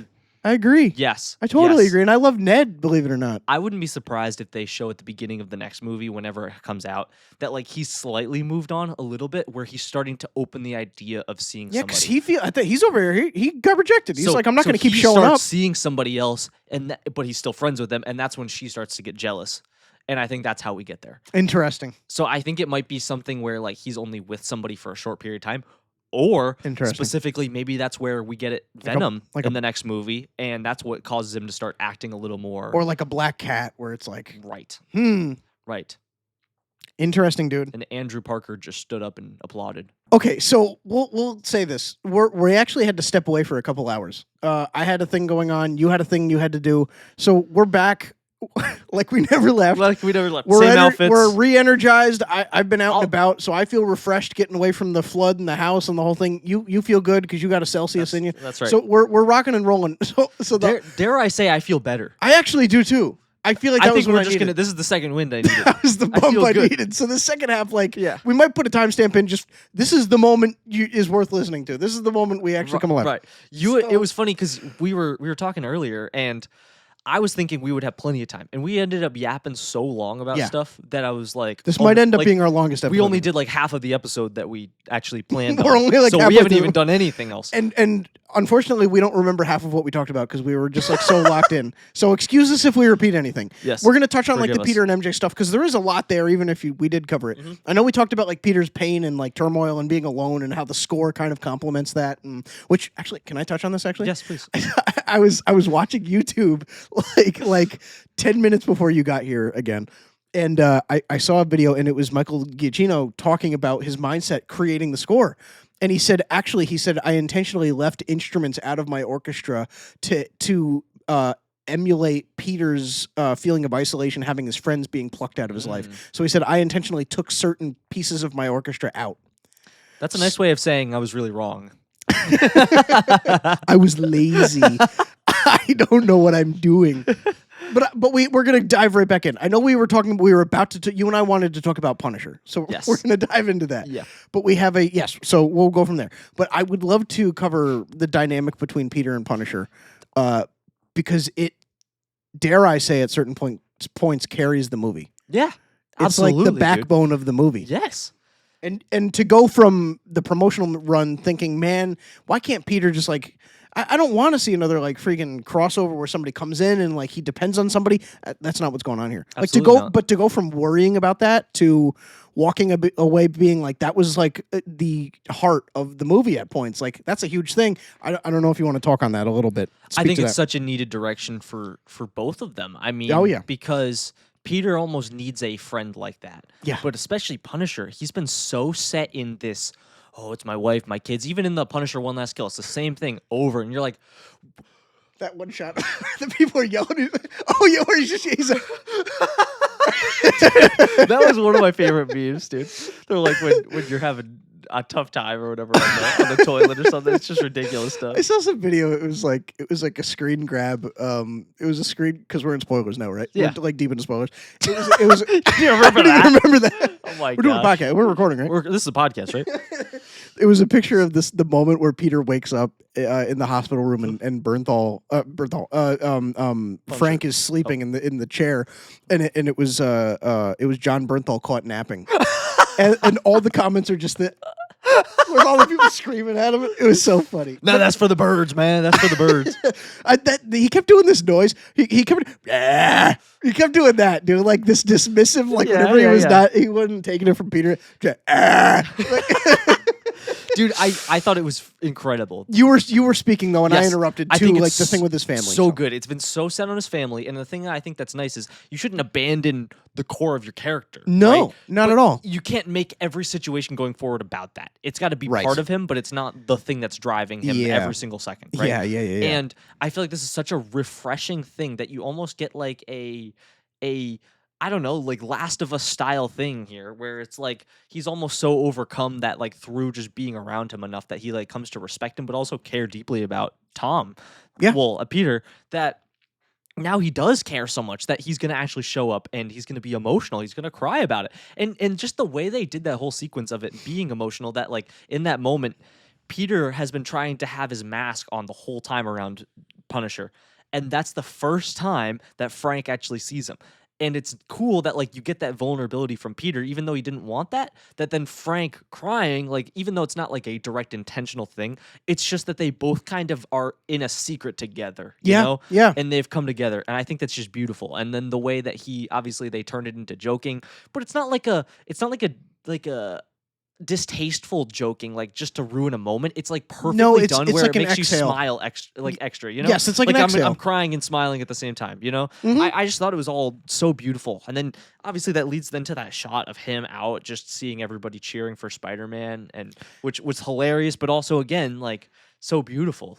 I wanna actually speak to that before we go back to the Punisher stuff, and then I want to work our way into the Hulk stuff, because that, even though it's not as much as we thought we'd be discussing, like there is stuff to talk about. I think that something that Brand New Day does so unbelievably well is like when the emotional beats hit, like it's not even just like the music is hitting or he did the thing that made me cry. It's like just the atmosphere around the moment is just like I have no other better word for it. Like there are moments in this movie that like just feel precious. Like just feel like really sweet and endearing. You mentioned it, the scene where he walks out as Peter Parker and he walks into this crowd of people that are just waiting by his window in the hospital to see if Spider-Man is okay, and he sees all these people receiving. Frank puts on the mask and is dancing in the window, and people think that Peter is okay, you know, and for Peter to just be able to like sit there in that perspective and take that in, and to see that he's been welcomed in by the city, it's such an interesting thing. And I don't mean to rabbit trail here, but one fear that I had was that there was going to be no Daily Bugle or J. Jonah Jameson in this movie, because I think that's something that's so important in these Spider-Man movies is this relationship between Spider-Man and J. Jonah Jameson, and this like fake news machine that's being like pumped out about Spider-Man all throughout his time fighting crime and protecting the city. Like even when he's getting things right and getting everything right, and circumstantially nothing wrong is happening with his life, J. Jonah Jameson is always there to like bring things back down to earth. And I was worried because it was confirmed that he wasn't a part of it a couple weeks ago. Like, what will fill that void? And oddly, it's not another negative news machine or a negative voice out there to oppose Spider-Man. It's just more vocal support for Spider-Man. Right. And like point. and it works so favorably. That's a really good point. And there's so many precious moments where he's received by the city, where one of my favorite moments, I'm not even going to touch on the final scene yet, because I want to have a whole thing about that. But the moment where MJ welcomes him into the apartment right after she just like totally turned him down, and he walks up there and it jump cuts to him as Spider-Man playing Legos with Ned. Like I leaned back and I was like, oh man, dude, you know what I mean? Because and honestly, like here's a guy I've really not liked Ned for a long time. Not because of Jacob Batalon or how he's played. I just kind of felt like the worst thing that Spider-Man could have while he's going through his trials and tribulations is this slapstick character on the side that like just totally takes things off their axis and just really switches up the tone on an instant, you know, on a moment's notice. And I feel like that's what Ned has been for so long. Like to really ground him and to remove him from Peter's life so that he didn't have that playful friend in his life that was really keeping that childhood innocence alive in him. And he was almost forced to grow up in college and make new friends and kind of come into his own, to like then bring Peter back into it. It was so tastefully done. Again, with the word is tasteful this week. It was so special, you know, and just a really heartfelt moment. Even just to see MJ, there's points where after MJ has turned Peter down, you know, she's internalizing and she's like, you can see her. She's like, man, I feel nothing for this guy. And she shouldn't be expected to. But she's also like, man, I understand why maybe I did at one point. You know what I mean? Like, just really special. And I think the one thing this movie does very well is just as much as it effectively understands how much Spider-Man needs to struggle as a character, it also understands when to give him a win. And when he wins, it just like, it put the biggest grin on my face. And that's not exaggerating. I'm not just speaking, tongue in cheek. Like I'm cheek and tongue. I really just like it made me so happy to see Peter in some of the positions he was in. Yep. I can't remember a situation like that since Andrew had the construction worker move all the cranes for him into place so that he could, you know what I mean? Can I derail the derail? Yeah, please. Why do people not give that movie more love? That scene is one of the best Spider-Man scenes there is. It's awesome when he whips up the leg and runs, dude. And he's good. He's hobbling. He's going, and he's trying to power through. I know. And he's barely holding on. I know. I'm tired of that movie not getting any love. And, and I want to do a ranking with you. We're gonna. But at the same time, dude, like, I'm not even saying it's the best Spider-Man movie or necessarily even in the top 5. But like, dude, say it. I agree. It's like one of my favorites. Yeah. I don't know. What were you about to say? Well, I was going to say, like, I think it's quite easily the most underappreciated Spider-Man movie. I totally agree. I'm just getting us so far off, and then I'll get us back in 2 seconds. But the people that sit there, and you're not one of them because at least you like both. I love the TASM movies. That will love TASM 2 and then be like, but TASM 1's, it's all right. Like, you're just being some way, I think, because here's the thing. It's just a safer version that gives you the same level cool moments. And you know Unless what? you just want to see someone die. I see so many people doing this, and it's so shallow, and I'm going to call people out on this. You can't hate a Spider-Man movie and blanket your hate over the entire thing just because the suit isn't appealing. Oh, that's ridiculous. It's dumb. It's so like, dumb. I see people really, like, blanket hating the movie because the suit doesn't, like, tickle that corner of their brain. And it's like, you know what I mean? Like, it's such a central piece of the movie, but in the large scope of like appreciating the movie for what it is, that's such a small aspect that's ruining the entire thing for you. Yeah. You know what I mean? Like, I like TASM 1 so much more than TASM 2.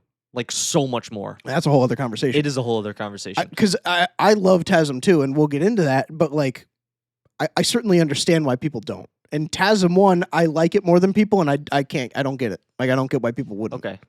You know what I mean? That's the one of the two if I had to pick out that I'm like, I just don't get the hate. It's really good. The villain's amazing. I mean, people are like, oh, he just wants to turn everybody into lizards. It's like, okay. Yeah, I don't know. Doc Ock wanted to... Yeah, I mean, I don't really get it, but it's also one of those where it's like... rebuild the sun in a boat, no one cares about the shed. Villain, though, you know what I mean? You know what I mean? Yeah. Right. I don't know. To get us back in, you were talking about a lot of different scenes that were heartfelt. Tasteful. That's it. Tasteful. Word of the day. That is the word of the day. As always, be tasteful. Keep calm, be tasteful. I felt like that scene with Tom Holland sitting and Peter sitting there and taking in all of the people cheering for him, and even the people the little kid like shooting the web. Yeah. At him, right. I almost felt like it was almost like a fourth wall break, because I feel like, even though I hope he takes it this way too, I felt in that moment like I wish I could be there to applaud him as an actor, to know what it means to me that he's that role. Do you know what I'm trying to say? Interesting. It's a blessing for him to be in that position, but also at the same time, it's like he's the face now of the character I love, and I love him for it. And like, if I saw him on the street, I would absolutely do that at him, or just hype him up and be like, dude, I can't tell you how much I love you.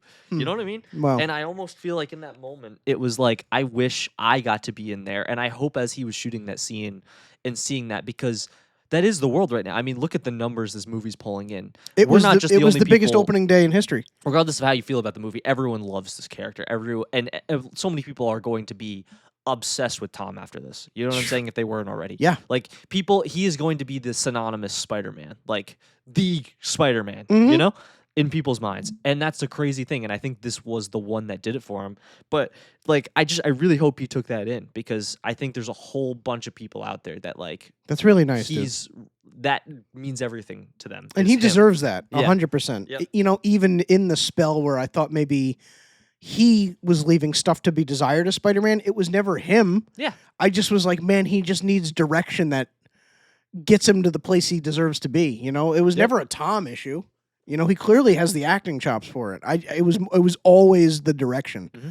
And finally, it just feels like he has like his people around him that like know how to tell a good story. Do you think this has anything to do with the Nolan thing? Not to like overdo it. I just almost think I think it doesn't, it's not solely the Nolan thing. I just wonder how much of this is him just maturing into understanding what works and what doesn't, because he goes on that. Then you hear the reports that he came back, he saw a lot of what they had done, and he was like, man, I think it's all right, but like there's a lot we could do better. You know what's interesting? And they changed a lot. It's interesting. I think well, one, I think it helps that Tom is a lifelong fan of the character, and we saw that with Garfield and Toby as well, but especially Garfield, like showing up to Comic Cons, like in the crowd dressed as Spider-Man.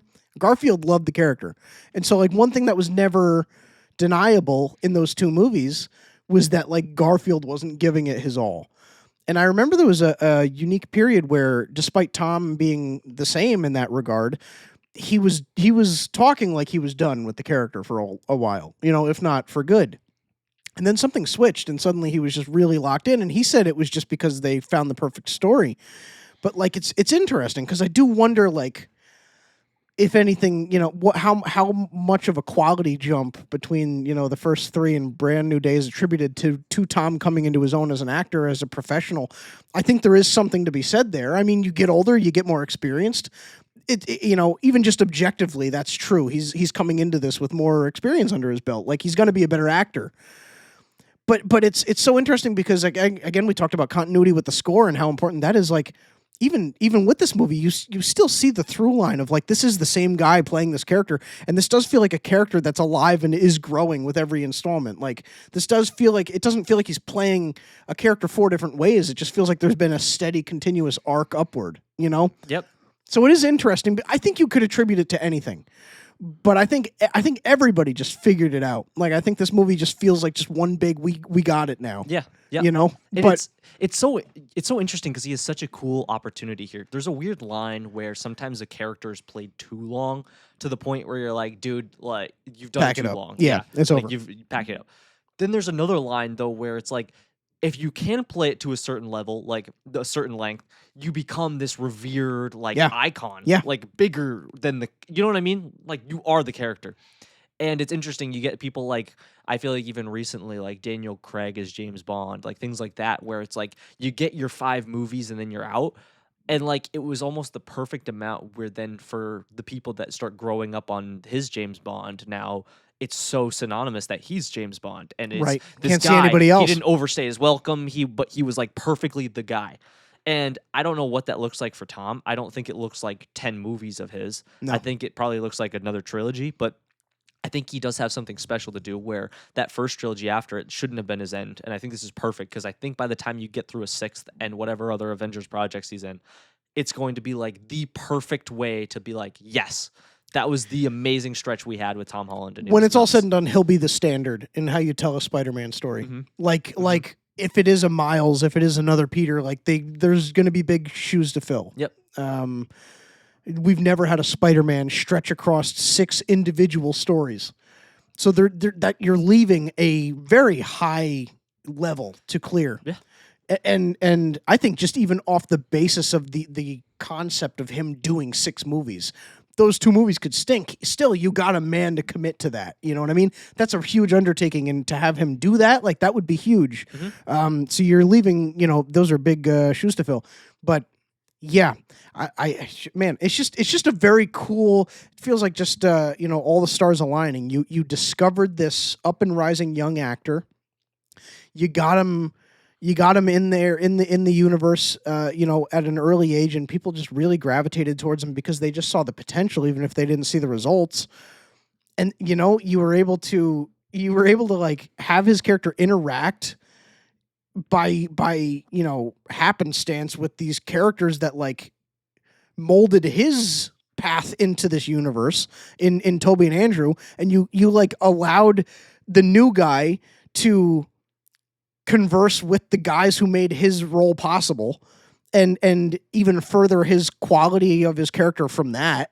And then you get to have him breathe on his own for 3 more movies. Like, that has never happened before. Mm-hmm. This is really uncharted territory for a character. I mean, the only other one you could say is maybe like Wolverine, because he has like his standalone, and then he has Logan. But it's like, but it's not quite about him always. He's just there. And you even thinking like most of those movies are crap, and yet still people hold him to like no one else should play Wolverine. Exactly. So imagine what could be if the whole trilogy is like Brand New Day. If it rocks, yeah, it's really something to consider. Real. Yeah. And this is the last thing I'll say about Tom, because I know we've been blabbering. I'd love to dive into Hulk. Other stuff. Yeah. I said it before with Odyssey. When I say he's one of my favorite actors, I don't necessarily mean in terms of his acting ability. I mean, I think he's great. I love watching him.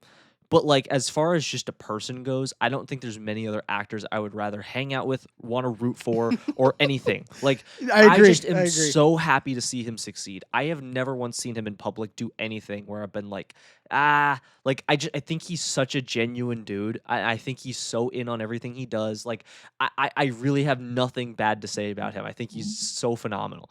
And just a really good guy. I just love seeing him succeed. Yeah. And I really can think of most people that are constantly in spotlights. There's almost always something I get from them. Even people I love, where I'm like, like sometimes even as much as I love Tom Cruise, there's things where you're like, I mean, obviously for a lot of people, there's but some stuff where you're like, you know what I mean? Like there's always something. Brad Pitt, even there's things I love about him, but also it's like, there's the other things that he does. But I feel like he's got nothing that makes me feel any way, and he just seems like such a good dude. Yeah. I really like seeing him succeed. I totally agree. I have nothing to add to that. I think that's a fantastic point. I remember him saying once, you know, like, I'm so happy to play Spider-Man. It's the role of a lifetime. I don't take a bit of it for granted.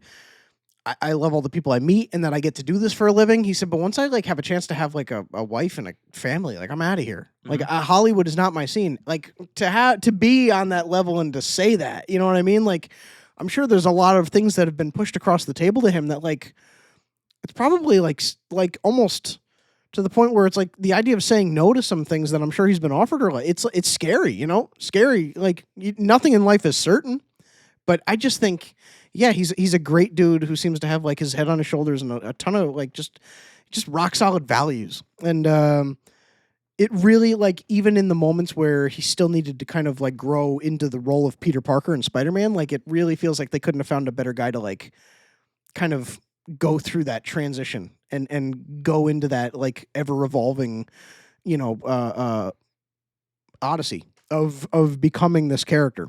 It really feels like often you root for Spider-Man, like you said, in moments like when he steps out into the crowd, because you feel like it's just as much of a win for Tom in principle as it is for Peter. Yep.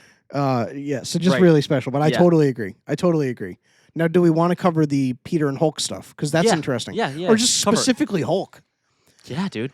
I said it, or you said, we said it. It's the best I think Hulk has been done in the MCU. Am I crazy? Like, am I nuts? I think you could say Avengers 1, probably Avengers 1. I'd say it's in there. It's Avengers in that 1. grouping. He functions as the same guy in those type of projects, and yes, it's that. Avengers 1, and then you could maybe say like Age of Ultron, just because. But even that has like the weird romance with Natasha. Like, This is really, it's at least the best Hulk that we've seen in 11 years. Yeah. I don't really. I was surprised how little they dealt with the fallout of what happened. Sure, not in a bad way. I was just surprised that it almost was so separate. But I didn't dislike it at all. I was kind of glad because I was worried the longer we were going in the movie. I was like, oh no, it's going to be the third act. This is going to be the big problem, is Hulk running around the city. And I remember you were worried about that. Yeah, and I'm so glad that they kept it to a minimum, like you said. Dude, I'm thinking about the whole Punisher sequence in there when the two of them are there, and like some of the cool moves they were doing, but also how funny that was. Where he like whips up above and Punisher's on the ground, like so shooting up at him. Oh my goodness, dude. And that's a great point. A lot of the stuff we were worried because towards the end of the marketing campaign, they started showing a lot of Spider-Man Hulk stuff. We were like, stop. There's a lot that you don't know about. Yeah. Like there's a lot. I mean, at this point, again, like we were saying, people are going to have seen the thing probably by the time this comes out. There's a lot of this movie that is still in the movie that you haven't seen from that dynamic, from that fight, that whole action sequence. There's a lot there still. Now, I mean, you've seen some of the big parts, but there's a lot still that's like jaw-dropping in theater moments that are just like really satisfying as a fan to see. And you do see them for the first time in the theater. Yeah. Really great. Yeah, to see where Punisher and Peter are like trying to come up with a plan, and Punisher turns around and Hulk's just like barreling towards him. Oh! It was so like, how did he not see him? So funny, dude. He goes, "We got Hulk to deal with." Whoa! Peter's like, you can't shoot him. He's just waving him off, dude. It's so funny. Their dynamic was so great, but even like Peter and Bruce, like they don't interact a ton. But it was great to see Bruce Banner just be like an intelligent character again. I know. He's not supposed to be on like a Tony Stark or a Reed Richards level, but he's supposed to canonically be one of the most intelligent right. characters in the there, MCU, to where it's like part of his threat is his intelligence. Yes. Like this guy is a guy where it's like if you're putting a team together to put together like a doomsday weapon against XYZ villain, he's a guy you'd recruit. Like he knows how to, you know what I mean? Like he created an Infinity Gauntlet to destroy Thanos. You know what I mean? Like he knows what he's doing. I need to see him and Hank start going crazy together. Like, can you imagine like the two of them working on Dude, stuff? And then I didn't even sudden, think like, about Beast that. and Hulk go crazy. I didn't even think be about such that. A cool collab. Oh, that'd be great. That would be them, so like, sick. up. That would be so sick. Get the thing in there. But there was, I know. But there was a really great moment where, and we kind of suspected this, and I think you might have even said this when we were talking Brand New Day a couple months ago. But there is a real great, endearing moment where Hulk is just laying into Spider-Man, like he's got him, you know, like pinned against these like boulders and this he's and that. He's about to squeeze his head. He's just he's got like a slider grip on him. Yeah, I know. He's got him like pinned to the ground, and he just keeps like punching him over and over again. And Peter just says to him like, "It's like Bruce, it's me." And Bruce doesn't remember him, but Hulk does. That's how I read it. Oh, interesting. That's how I read it. So like Bruce didn't remember Peter. I didn't even think. But Peter was able to break through to Hulk. Because Hulk was not Hulk when the spell was cast. Which would make sense more, because it's not like he was able to think about anything else. It was all Hulk reacting. Right. So, like, Hulk reacted, and then he turned back into Bruce, and Bruce is like, what the heck happened? That's really cool, actually. Isn't that interesting? That's really cool. That's so cool. I was sitting there, and I was like, oh, interesting, I like dude. that so much better, dude. Because I remember people saying, like, Bruce isn't going to remember Peter, but Hulk might. I remember that, too. Yeah. And I that's just what forgot happens. about it until then. Maybe I'm wrong, but that's kind of what I want to believe. No, I feel like that makes sense, and I'm going to believe that. You know, because that's awesome. I just thought that was cool, but I couldn't wait to talk about that because I just thought that was such a cool moment. That is really cool. Like I feel like fans, like, to give fans credit, I feel like people are on top of it with this. Yes. Like I'll say, like, a lot of the movie, and it didn't even rob people from it didn't rob my experience from being good. But like fans were like on it with the theories. Like a lot of the theories were correct with this movie. Like I'd say, villain aside, a lot of the things that people suspected would happen kind of happened. I'd say aside from the villain and how it would play out with MJ. Mm-hmm. I would say a lot of the people were kind of on the nose. It's interesting. Yeah. But I love the Hulk stuff. I mean, if he can play out like that, I mean, even just in 2 minutes, they played this dynamic of like Bruce is really resisting Hulk, and it's like Peter's trying to get the inhibitor chip on him, and Bruce wants to grab it, but then like Hulk kind of comes into play and swats it out of his hand. Like just a really great, like I remember that whole dynamic from the classic like 80s show. With Lou Ferrigno, where that was like the big thing. You couldn't wait to see him Hulk out, not just because like Hulk would appear, but you would see this interesting dynamic of like he'd be fighting these biker gang people, and then the biker gang guy would just slash him the wrong way, and suddenly he would like bend over and be like clutching his arm, and he'd open his eyes, and his eyes would be green, and they would go through this montage of like him like clutching his arm and his stomach and his legs, and his pants were ripping, and it was like this big like uncomfortable like, oh, he's turning into Hulk, and like suddenly the beast would just like rise out of the, you know what I mean? And that's how it's played out. Like it felt very like original Incredible Hulk show coded. Very cool. I was a big fan of it. You know, again, maybe they play the rage of Hulk better in Age of Ultron when he's under Scarlet Witch's spell, or maybe they play off the Bruce Banner stuff better in Avengers because it was the first time Ruffalo really was at it, and so. But we've seen this done so many times, and I thought they did it simply, and I think that was good though. Yeah, because we were tired of seeing it done the same way. It really is. It really is just like smart guy who hates his alter ego. Mm-hmm. You know what I mean? And then alter ego who hates the idea of returning back to just the smart guy, and that's really all Hulk is. And yeah, and I'm not trying to dumb him down, but that's kind of just the reality of it, you know? Yeah. So it's just really interesting, dude. Really awesome. Huge fan of the Hulk stuff. But that was like, yeah, I don't know. Do we want to, where do you want to go from here? I would love to tackle the ending. Yeah. Specifically, if I could say, I want to tackle two parts of the ending. Actually, what happens in the ending, and then everything with the messaging, the themes, the sacrifice, the conversation with, in Aunt May's mind. His mind with Aunt May and Sadie Sink, or Jean Grey. I would love to talk about those Great cameo, by the way, from Marissa Tomei. Yeah. Really Where do you want to go with that first? Or do you want to go attack somewhere else? Those are the two things I'm just itching to talk about. So I mean, if you have some other things before that, it's either for me, it's either ending or my one gripe with the movie that would just take me back to the ending. So I either way, we're talking about the ending. So I would say just let's just cover the movie and yeah. So the ending, yeah. Where do you want to start? What did you have on your mind? What was like really? I mean, there's so much that happens. Yeah, it's yeah. What do you want? Where do you want to go? Let's talk about. Let's start with the Peter and Jean connection. Oh, where please. He finally gets through. Well, actually, on his way to getting to her, we get some just insane action pieces. Yeah. On the way with the hand. Oh my gosh. Oh my gosh. I'm so glad you brought that up because there's like an Act 1 or an Act 3A and 3B here. Yeah, like both could be played off as a really great final act. Oh my goodness. The hand is recruited by Damage Control to kind of serve as their like emergency task force. And they've been rehabilitated to fight crime. When it's the hand. They don't serve anybody. So it's like, you know what I mean? Well, they're serving a guy who's bad. So. Right. And so they're sent after Peter to kind of stand between him and their experiments on Jean. And yeah, go for it. Dude, I couldn't even believe it. Some of the pieces. Now, I was a little confused about part of it. I was a little confused. Okay. When he takes off the chip and he goes, it's Peter, it's time to choose. Are you Peter or are you Spider-Man? He takes off the chip and he goes, I'm both. Part of me was a little confused because what was it just like, what was the reasoning that he was able to harness it? Because it gave him a whole level up on power because we got to see him doing all the stuff. He was able to take hits a lot easier. He had a lot more strength. He was able to do all these things. He had the eyes, but then you see him, they disappear because he's able to harness it all. Like, what was the rationale there? Can I be honest? I think it was like a Matrix, like, he's starting to believe type thing. Like, I think it was like just as simple as like the whole movie, Peter's been fighting, thinking that it either has to be just him or just Spider-Man.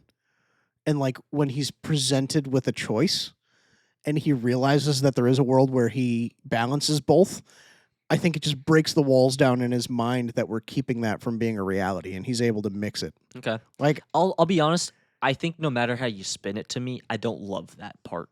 Okay. But it's not like a huge gripe. Do you think it was just kind of like plot? What would be the word? I don't think there was a good enough explanation. Even if you try to say that, I can understand that, but I just don't think it was done well enough. Do you think it just kind of happened to happen? No, I don't think you built up enough for like some reason. He literally couldn't do anything, and you didn't give a reason other than just now he believes in himself. Right. I guess, but like even still, why would that change anything with the imbalance there? You know what I mean? I do. So I understand they changed the eyes, the whatever that thing was that Trick MJ had to prevent it from overheating. Yeah. But still, there was something that was like, you know what I mean? And also, I don't really understand in that moment when he goes, I'm both. Again, I know that's pointing to what you're saying, but also like really what that means for that practically, not just something that's other than mental. You know? It's also especially, yes. I was a little just when that happened, I was like, what exactly does that mean, bro? It's also especially interesting because throughout the movie, whenever he does turn into like the arachnid, like just the spider, like he doesn't have any control over his thoughts, his words. Like he's fully just that. Mm-hmm. So it's interesting that in that moment he was able to like process and articulate, I want to be both. Right. But like that doesn't make sense to me because again, it's a thing where you're going from here's this mental battle of this and that. It's not a mental thing there. He literally is just taken over. He's getting possessed. Right. By this thing. It's not like there's a warfare going on in his brain. He's just not there. Interesting. And like the whole time they're like, you're losing it. Like you're losing control. It's tricky because I think that's exactly what's happening. Like I think he does just believe in himself. I don't love that. I'm fine to like let it go because it's not that deep of a thing. Yeah, it's also kind of like I could be wrong, but bro. I was hyped that they gave him a little power boost. I think he needs this. That was crazy. Like did you We've never seen Spider-Man like that. He was taking hits on the arm, and he was even like, what the heck? Dude, like he was just, and then he hits him once, the and one guy guy was hits flying. him with the sword, and it breaks off his arm, and then he shoots the webs, and it goes through their like energy weapons. Like he got buffed. I'm getting so hyped, I'm stuttering. You hear me just now? Yeah, dude. he got a buff, dude. He got like a plus 50%. Then he goes up, he spins the webs, and then he like spins and goes down. He's shooting the whole. I think it's needed because I think all of us want him to be one of the big faces of the Avengers when stuff comes out, and I think it's needed because we're like, what the heck is he gonna do other than just like provide some defense or something? Yeah. And I think it almost just gives him a little more of something where we're like, okay, he can do that now, and it's earned because he's been dealing with it so long. Sure. No, so I like that. You're right. I like that. You're right. But anyway, he starts continuing. He finally gets through, and he's having this conversation with Sadie or with Jean. Yeah. I've got to stop saying that, dude. I'm sorry. Yes. I'm just so ingrained in talking about these actors that I'm like, yeah, I know. It's all good. Sorry. I know. He's talking with Jean, and very Thunderbolts-esque. Very. With Sentry confronting the Void. Which, again, I don't want this to always be the thing, but I think it's worked so well for these couple projects because it's so real. The mental health thing is great. Real. Yeah. But them both going through similar struggles, and in that moment, then he finally decides he's going to let her into his mind intentionally, so that she's then basically seeing this conversation, which he had to have remembered exactly what this is, which I love on multiple levels because it was a fantastic conversation that worked so well for her character as well as for him to be a reminder for both of them. But also it ties back that we finally get to see actually what happened in that moment after she found out, when May found out that he was Spider-Man. We actually get to see that fallout, you know? Yeah. All of us were like, oh man, it would have been cool to see that scene. And they bring it in. It was like such a nice scene to use. I loved it. I didn't even connect at first that was what was happening, but it makes so much sense in the context of not just Spider-Man learning to accept himself, but also like Jean Grey needing that assurance so that she could move forward. Yes. Like really perfect. Yes. It was just so interesting. And like in that moment, she realizes, hey, I'm not that far different from this guy. And he's actually trying to help me. He's being for real. He's actually he's a real me. one. Yes. I just thought it was beautiful, dude. Again, I would love to see more of it. I know we're going to dive into the X-Men. They'll be the central focus, and Spider-Man's trilogy will be playing out through this next phase. We'll get at least 2 movies in it. But I'm very, I hope we get very more curious with them, man. Like, I hope there's more of a, again, I said it, but like a brother-sister relationship where they constantly, like, there's always some nod that they have a respect and like a love for each other. I saw people talking about their dynamic like it was romantic, and I definitely got like more of a brotherly love type thing than anything. Because he'd be a pred, wouldn't he? Yeah, at this point he's like 22, 23. Peter is, and she's she's got to be like, she's probably like 18, 17 or 18. But even if she's 18, that's still a little like you're on the fence, Peter, man. Yeah. I didn't take it that way because, again, he had so much love. It didn't feel romantic to me at all. And she knew that, too. So I don't think he would have acted that way of being like, you have me, if it was a romantic thing. Right. Like, he wouldn't have said that if he thought it was angled that way. Yeah. I took it totally as I did, too. Like, you've got a brother in me. Totally. Totally. Like, we get it. I just thought it was all great. And then ultimately her saving Peter's life through breathing for him was such a cool way to use her character. Oh, that's interesting. Yeah. Yeah. I thought that was so cool. And it was so interesting because it's like, all right, here's the shot that probably should kill him. And like the only way he's alive. I don't even know why that didn't even process that's what she was doing. I thought she was trying to like channel deeper power. She was breathing for him. She was in him and she was breathing for him. Wow. Oh, dude, that's freaking You know what is actually strange, though, that I think about now? I gotta go back and watch this again. Yeah, what? They technically kissed, though, I guess. Well, that's what I was thinking about. She made out with him a little bit. So if she is 17, lock his butt Brothers up. and sisters don't do that, do they? I gotta watch this movie again. I gotta rewatch. Maybe this weekend. Crazy. I want to go again, dude. Yeah, man. Yeah. I was actually hoping to take my parents to see it. Both? Both. Wow. I'm not even kidding. Wow. Is that crazy? No, not at all. Your dad needs to get off the doom train and hop on the positivity bus. He needs to see what's up. Needs to behold. Yeah. Man, but what was the other aspect of the ending that you wanted to cover? Well, everything, you get the Punisher shooting at him. Yes. Right? Him taking the bullet for Jean? Yes. So, well, do you think he was valid in what he was doing, first off? And then second off, taking the bullet for her? No, Punisher shooting. Oh. Do you think you should have just let her die? Well, it was interesting because it was like in some ways I get it. She just the amount of power that came out of her. Yeah. Dude, they made her so OP. I'm sorry. I'm like all scatterbrained right now. This is all over the place. Yeah. Well, I mean, Charles is going to probably help her to channel it a little bit. Control your powers, Jean. That's what, the other one was saying. How does this work without... How does this all work? Charles is just going to come out of the catacombs now? Like, Is there part of you that well, that's what it is. I mean, the whole explanation for the mutants is that they've just been in hiding because they're terrified because the world is scared of them. Fair, yeah, but like he's always yeah. What were you gonna say? You were gonna say they're just gonna come out of hiding, and then you were gonna say something else. I'm sorry. I don't know. My brain's spinning. Me too. I don't know. I get in this thing sometimes where I feel like if I don't say it right away, I'm gonna forget it, and then I end up interrupting. So that's my bad. This is what happens when you're recording at basically midnight. I know. Yeah, I think Charles is just out there somewhere. I don't think it's like a thing where he gets brought in from another dimension or anything. I think I don't really think it is either. Hiding. I just mean it almost feels like it's an underground. It almost feels like you got to start with him. Yeah, I'm not saying you do. I like this approach. No, I agree. It almost feels like you need to. I agree. You know what I mean? I do not agree. Not that you can't. Definitely. But it feels strange to feel like that other people are being revealed first before he is. Not really, but you know what I mean. Yeah. It's just in terms of what we've seen, so it's just different. Yeah. But I like it. I like it.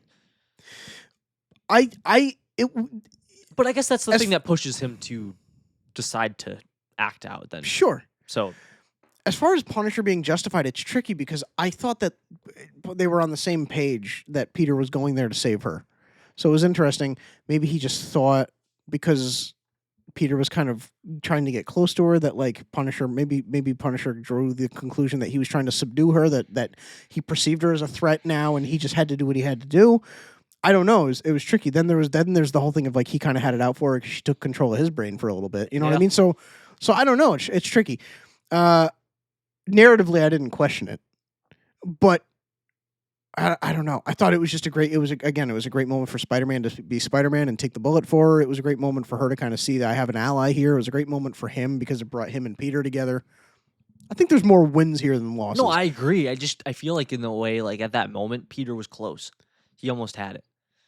Sure. Like you let him cook. Let the man cook. He's almost got it. Definitely. But then we get the hospital scene. So I think of course. Like I like it. But yeah, the thing that's interesting now that I'm thinking about it with the X-Men stuff is we talked about this before, but the idea of with slowly getting one person almost in each project as a side thing, we talked about having a Storm in a potential Black Panther 3. And now that we see that Black Panther's coming out right before the X-Men movie. And this guy is just about the same age as all these other people getting cast.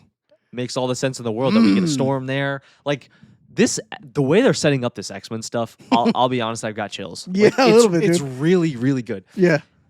Every single actor they're casting or rumored to be looking at feels like really good in terms of acting ability. And also, I know this sounds bad. I don't mean this to sound bad. You almost want to like, I don't know how to phrase this correctly. You almost don't want your actors to look like people that just seem a little like shummy. You know, it's like, yeah. It's like these are some schlubs. Yeah. And I feel like they have done that previously a bit. And some people need that, but like a lot of these main characters, you kind of want to look at them and be like Tom Holland. I can't see a world where they're not playing the character now. Yes. Or like Tom Holland. Can you imagine he's some kind of like, I hate saying this, but like ugly looking kind of dude where he's just like, dude, you just kind of seem slimy. You have to buy him playing Peter. Right. Yeah. Like all these people feel like they easily could be like that guy that represents a movie. And that's the trick with younger actors, yes. you know, but it seems like they're nailing it. And usually, I hope that sounded okay. Yeah, no, definitely do. I think, it's true. You want people that look like they embody the character just off rip. I mean, I think the best casting announcements are the ones where I can immediately look at the person and whether I know their filmography or not, be like, I get it. I get why you, even just from the eyeball test, I get why they shot to the top of your list. Mm-hmm. Like I totally get it. Right. I can't wait to see their acting chops. You know what I mean? And I'll look into them in the meantime. But the best acting announcements usually are the ones where just from off rip, you know, like there's something here. It just feels like right now it's like they're at a draft and they're getting like every top pick. Like they've got all the top picks. Like they're just all these everyone. People that are going to be on rookie deals that you're getting like to have as your future. Yeah. But they're all like the prime people. Like you're not getting your fifth rounders that you're hoping to play. Like these are like the first rounders and it's so awesome. Yeah. All right. So from here I'd say let's go into the very ending. The very end. Post crowd scene where he's accepted by the people of New York, this and that. I'd say go into the very end of the movie. And then from there we'll give like our biggest cons of the movie if there are any. and then we'll go into our final thoughts, and then we got a couple Spidey games to close things out, and then some Galactic Transmissions. The train just keeps rolling on. Well, good thing is we kind of covered some of them, so it should be quick. We did, yeah. It won't drag on forever. But I'd say let's cover the ending here because it's very special. Very special. We talked about just like the precious moments that you get in this movie. Yeah, please talk because you're going to cook this up, and I just need to hear it. I just want to get tearing up over here. I don't think I've ever done such a good job at avoiding spoilers for a movie in my life leading up to this movie. The one shot that I saw one frame that somebody had taken in the theater, and it was you might have to give me your handshake hand. It was Ned going like this with Peter.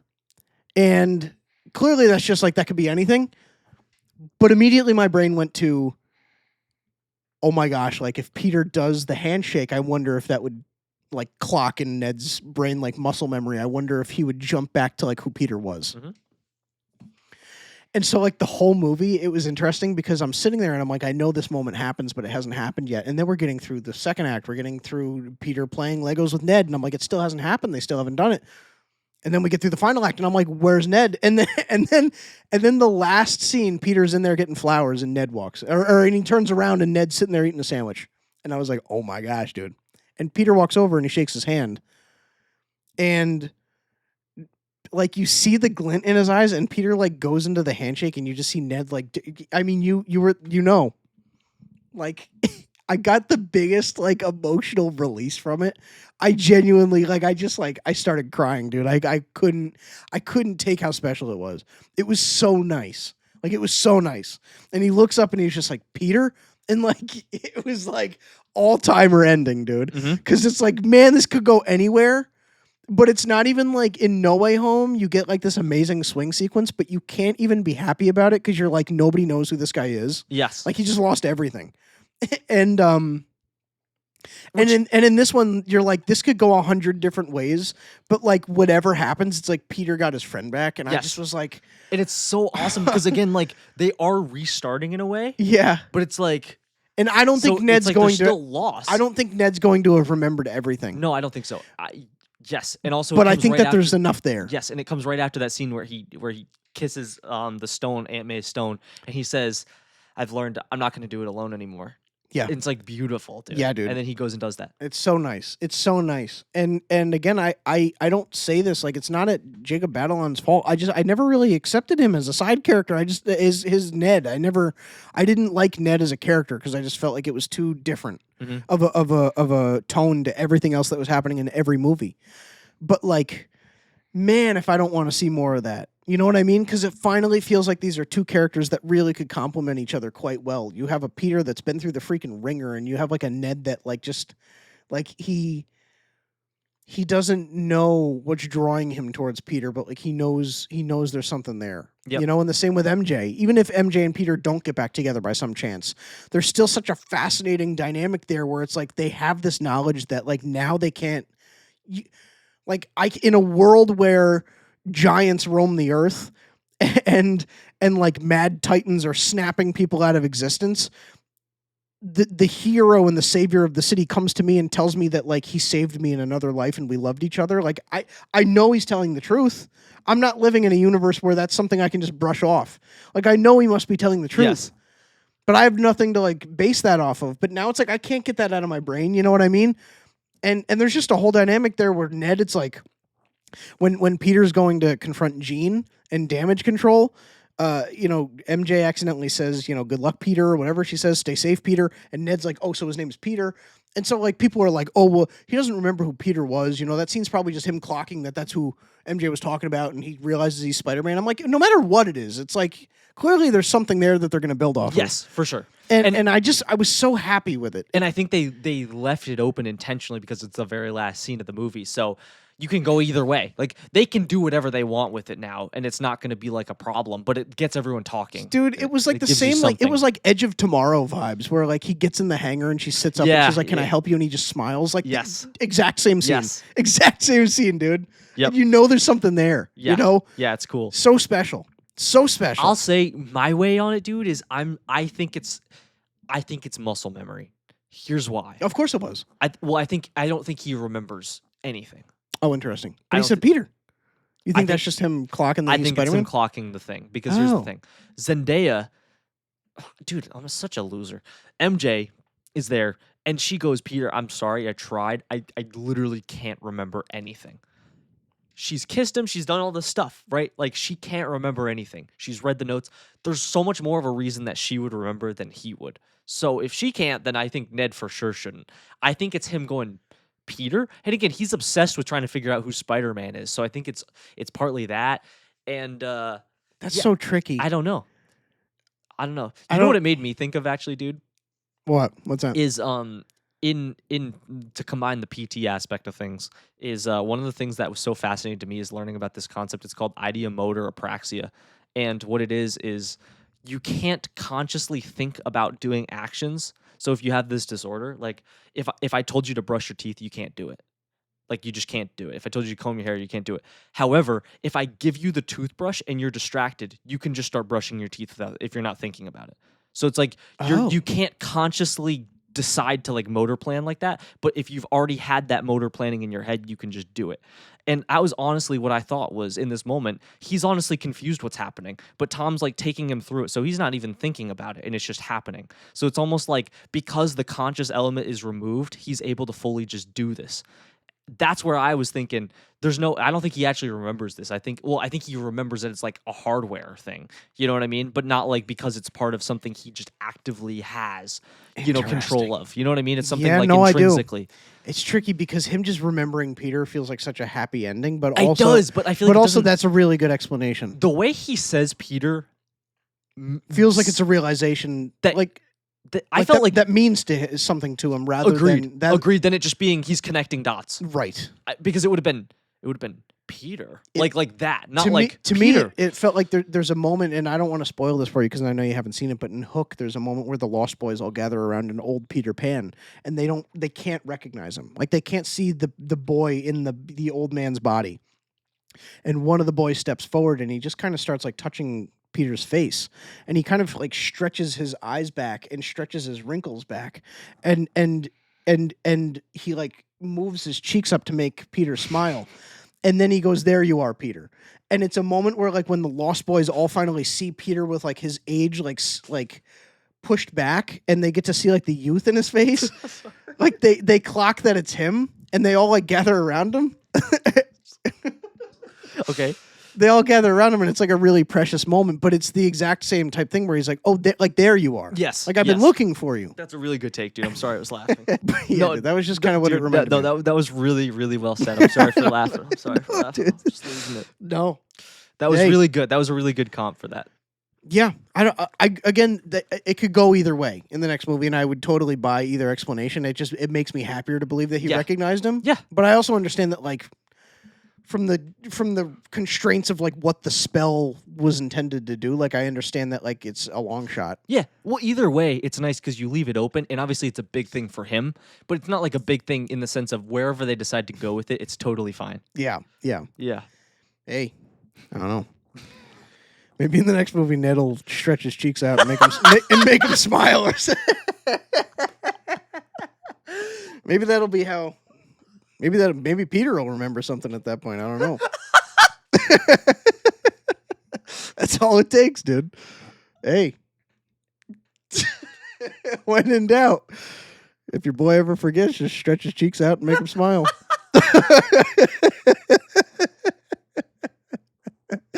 That's the old trick. Oh my gosh, dude. Oh my goodness. Man, that's the language of love. Man. That's all you need to do. 2 steps. Do you want to wrap this up? Take us home with this movie. It's funny. It's like 118 degrees in here, so we're sweating. Gosh. You're crying. There's just a lot of moisture in the air. This has just been a fever dream of a week, hasn't it? I think there's still water coming out of the chair. Dude, I don't know what's going on. Yeah, there's still water down there, dude. That's crazy. There's just a lot going on. But, yeah. Do you want to go... do you want to go into like your biggest cons with the movie, if there's anything? Yeah, I think it's just, again, it's the story thing. I think it's not like a con, I wouldn't say. I think it when you're talking about peak movies, it just takes it from from being like a 10 out of 10 to me. So I can't even look at you right now. I can't even look at you. The thing it always feels like there's a classic Spider-Man villain present in everything. That was going to be my thing. And I feel like it was fine that there wasn't, and it was fine that it was Jean Grey.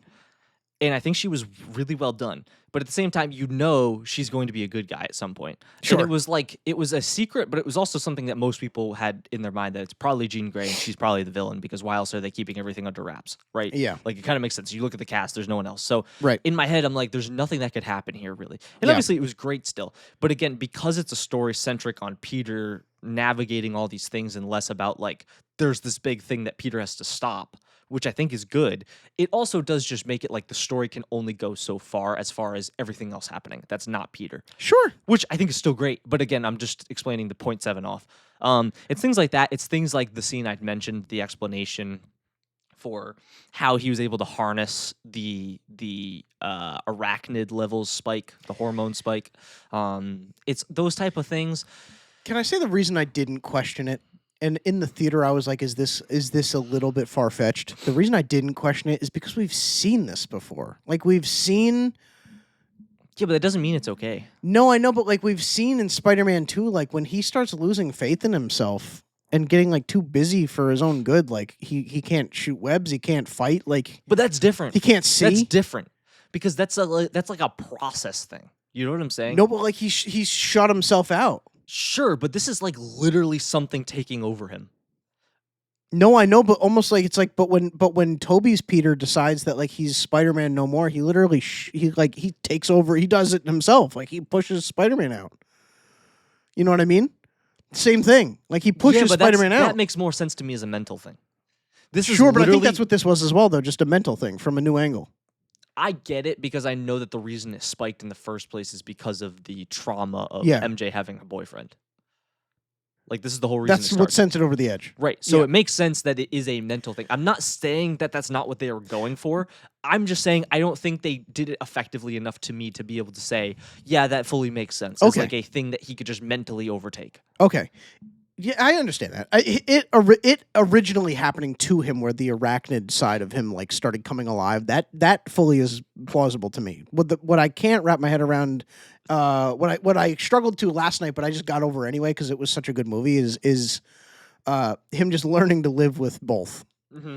Like that part is like, all right. I understand picking that moment out and being like, but like I don't know if that's what I was there to do. Fair enough. Fair enough. For whatever reason, though, it just I don't know. It just didn't land. I'm not like you. I'm not picking these movies apart piece by piece. I mean, there's not much to say. The villain thing is the big thing. That's just the thing. I mean, again, it's not like bad. It's just even that's a pro though.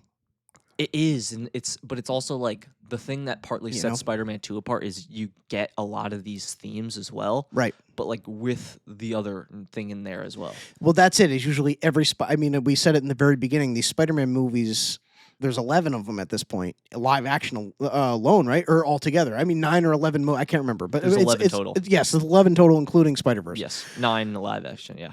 So there's a lot to extract from, but there's still few enough that it's like when these come out, it's a world-altering event. Like this is a big moment in the culture that there's a new Spider-Man movie furthering the lore.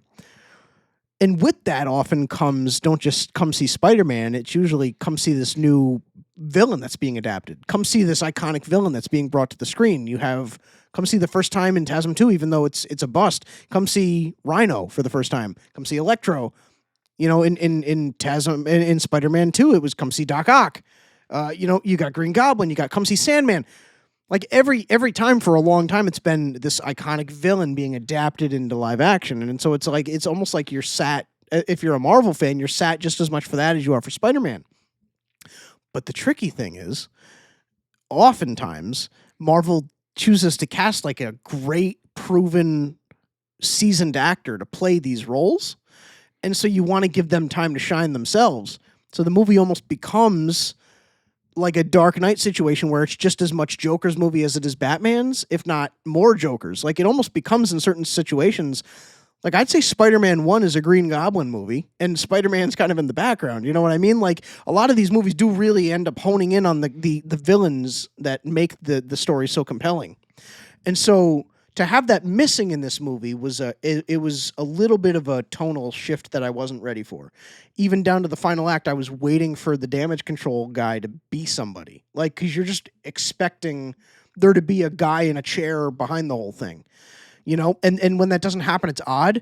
However, even that's a pro, because the lack of like a overshadowing villain just allowed for us to spend more time with Peter than we've ever had before. Yeah. And so it's like I can't even dog the movie for that. Yeah. Even though I would have loved to see, hey, there's so many. I mean, again, we talked about it last week with a couple of our buddies. Like Jackal was rumored to be a villain in this movie. That's an angle that hasn't been taken before. That's really compelling, you know. So, of course, there's Kingpin. People have been clamoring for that. And I know there's, like, legal issues around that, like, sorting that out with Netflix, or not Netflix, Sony, and all that type of, nonsense. But, like, I think if you're going to do a Spider-Man movie without a villain, like, this is the best way you do it. And I also think, timing-wise, it makes the most sense. You just went from a movie where he fought every single villain. All of them. And it was so huge. And, again, we wanted them to scale this back a lot. Sure. So I think it makes a lot of sense. Yeah, so it's tricky. I mean, there's like, never really been a situation where, I mean, I guess you could say across the Spider-Verse, but there's so much happening in that movie that it makes up for it, just on the Spider-Man side. There's never been a situation where a live-action Spider-Man has really had to carry the movie on his own without some iconic villain to kind of bounce off of. And so that's that. But that, I think I think if you're gonna do it this way, it works. Like, I feel like Jean still, while she is kind of in that villain position, plays off the menacing thing. We talked about it. I mean, there's scenes where she's like dastardly. She's not even that like it's not even like, oh, she's misunderstood. Like, she's like really sinister, dude. Yes. And she gets close to a point where I was like, oh my gosh, she's almost past the point of no return. That's yeah, I know. That's what I'm saying. Like, and she's dangerous, but you're right. It constrains. You just know where the end game is.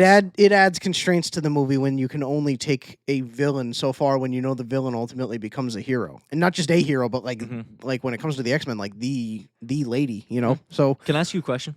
Yeah. Do you think, because they keep teasing it, do you think MJ is going to die in this universe, or do you think when this ends, do you think she dies at some point down the road? You don't think so? No, I don't. I don't think they can now. They've like almost teased it so much, but like, to me, it's like the Steve thing in Stranger Things. It's like you missed your chance where this really would have hit. Even in Stranger Things 5, there were several points where you're sitting there and you're like, all right, well, I mean, that's probably the last time it would have really made me cry. Now I'm just kind of like, oh, yep, Steve's dead. You know, I think it always will. I'm just kind of curious because I don't know. I think it just becomes harder and harder to do it the later you get on. You know what I mean? Right. That's really it. I mean, you've gone through so many ebbs and flows with these characters. At this point, it really only feels like they either go their separate ways or they get back together. Like, those are the two things. Like, I could almost see him dying and her having to deal with it. I think Peter dying is more likely than MJ. I'll say that. Yeah, I think so. I think he's just gonna be. I think Ned's taking the next bullet for both of them. Is that what he's doing? I think so. What else is he doing?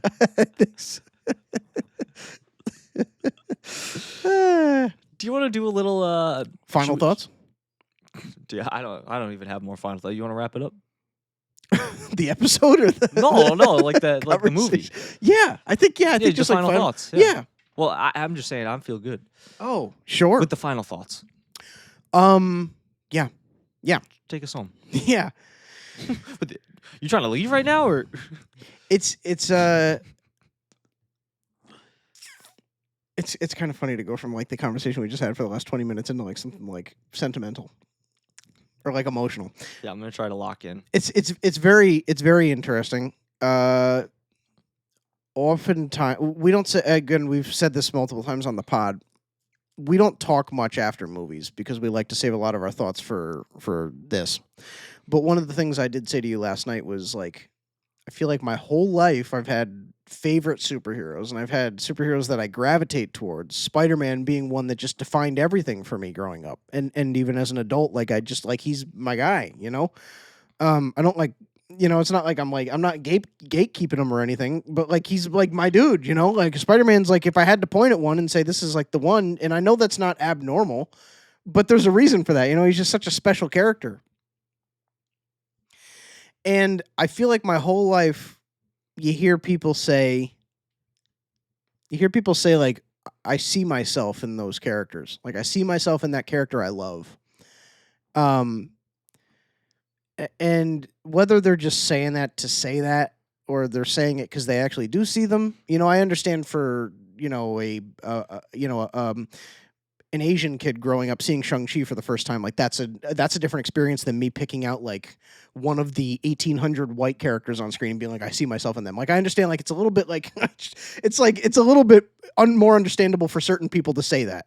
But I'm saying, like, for me in my situation, like, or for you in your situation, like, it's kind of a thing where it's like, you can say that, but do you really feel that connection? Or are you just saying that because you want to, like, have the favorite character, And I think you could chalk it up to a lot, but I think just there's been a lot going on for me the last year, where I'm like, I feel like circumstantially I'm in the best spot I've ever been in my life, and I feel like mentally, not so much, and it's a really weird feeling because I could not wrap up a list of people that I'm grateful for, who pour into me, who love me, who support me. Like, that's not the issue. The issue is just that, like, I think I just don't feel that way about myself. And that's like kind of like a tricky thing to articulate. So I just don't, I think I think I receive love from people and I just don't get it, and that's like a weird thing.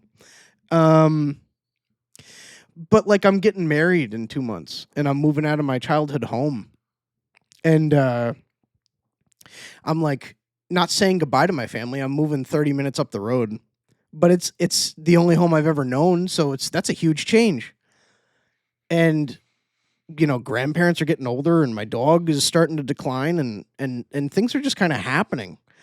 And I don't love my job.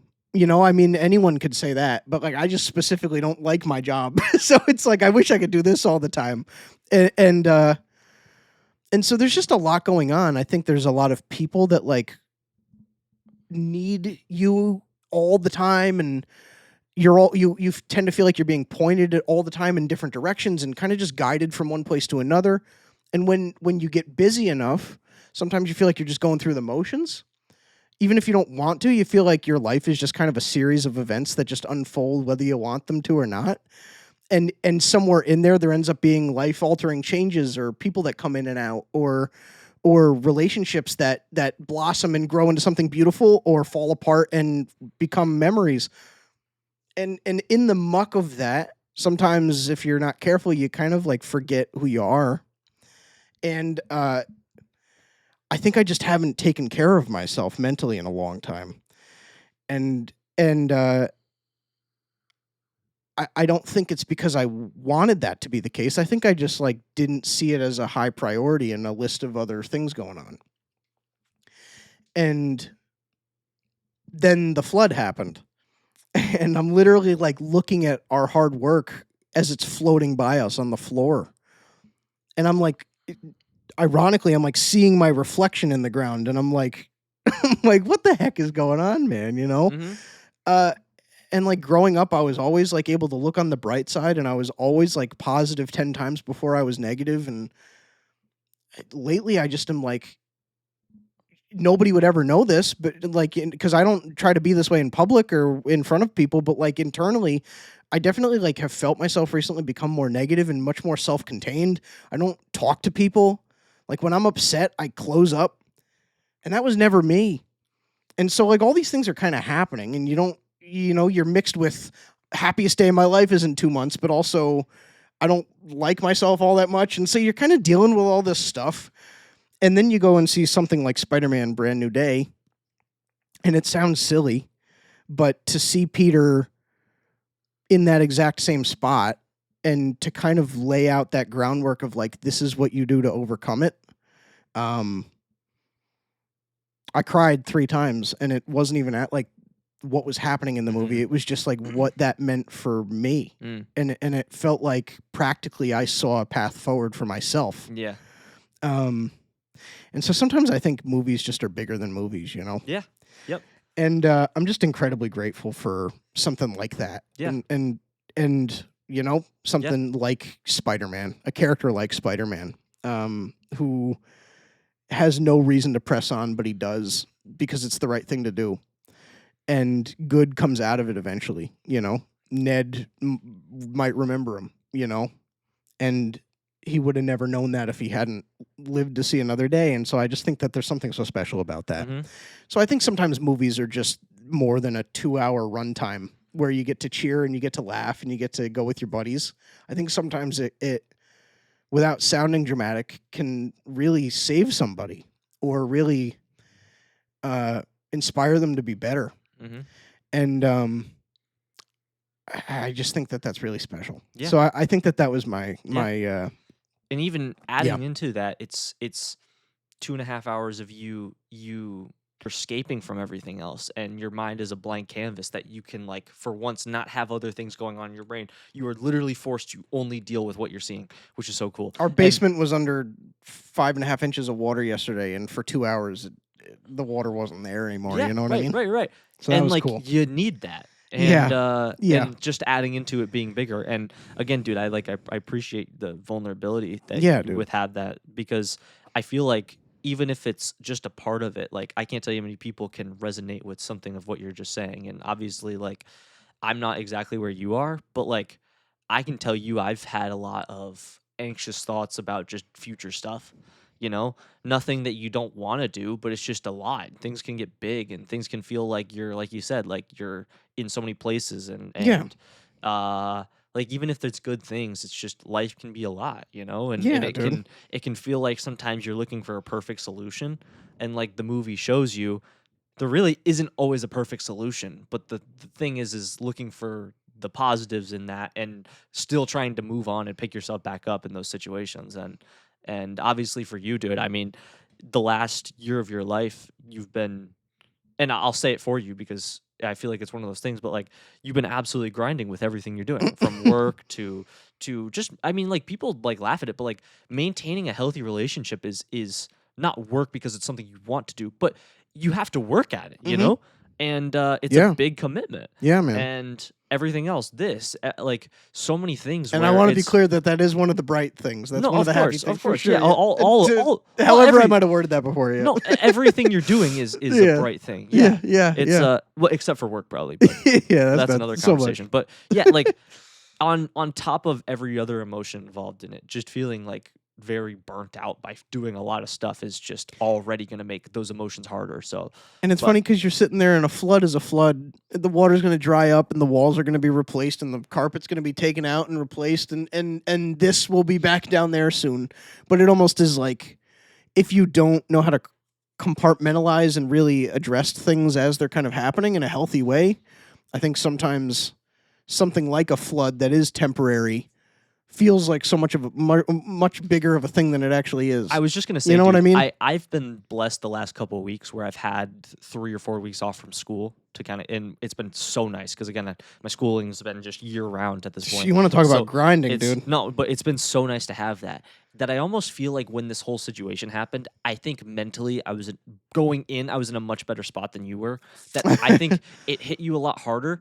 And in some ways, like, again, like I said before, like, it sucks. Obviously, it sucks. Yeah. But there's so many worse things. I almost just think for you, in some ways, it was just like, I don't want to say like the straw that broke the camel's back, but it's almost just like one thing that was like, all right, man, like, you know, and like, we've been working hard at this, and I can't tell you, like, to like let people in, like, we've had to re-record so many random things. Like, we've just been taking the last 3 episodes have all been done at least twice. And you finally figured out the mic stuff and like all this random stuff that I think it adds on, that you're like, we finally have a good spot, and like, it's just so exciting to have some people coming on hopefully soon, and you want to do those things, and like, knowing that those guests that we had lined up for a week away can't happen now. Yeah. You know? Yeah. Like, because we like just don't have the means to do that. Right. And these things that you finally just got in place now, not working. And again, like, that's a lot easier to digest if you don't have the stress of everything else happening for you then, you know? Right. It's like just that extra thing that's like, hey, here's the one thing I've been so excited about. This is the thing getting through my week. And like, boom, there you go. It's tricky. Yeah. but there will be a time where I'm grateful for it, because I think we will come out. The show will be better, and my marriage is such an enormous blessing that's coming, and just the family that's going to grow out of that. And there's so many things to look forward to.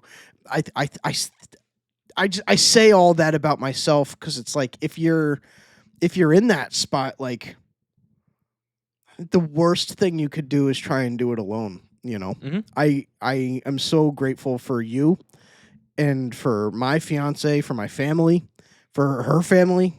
You know what I mean?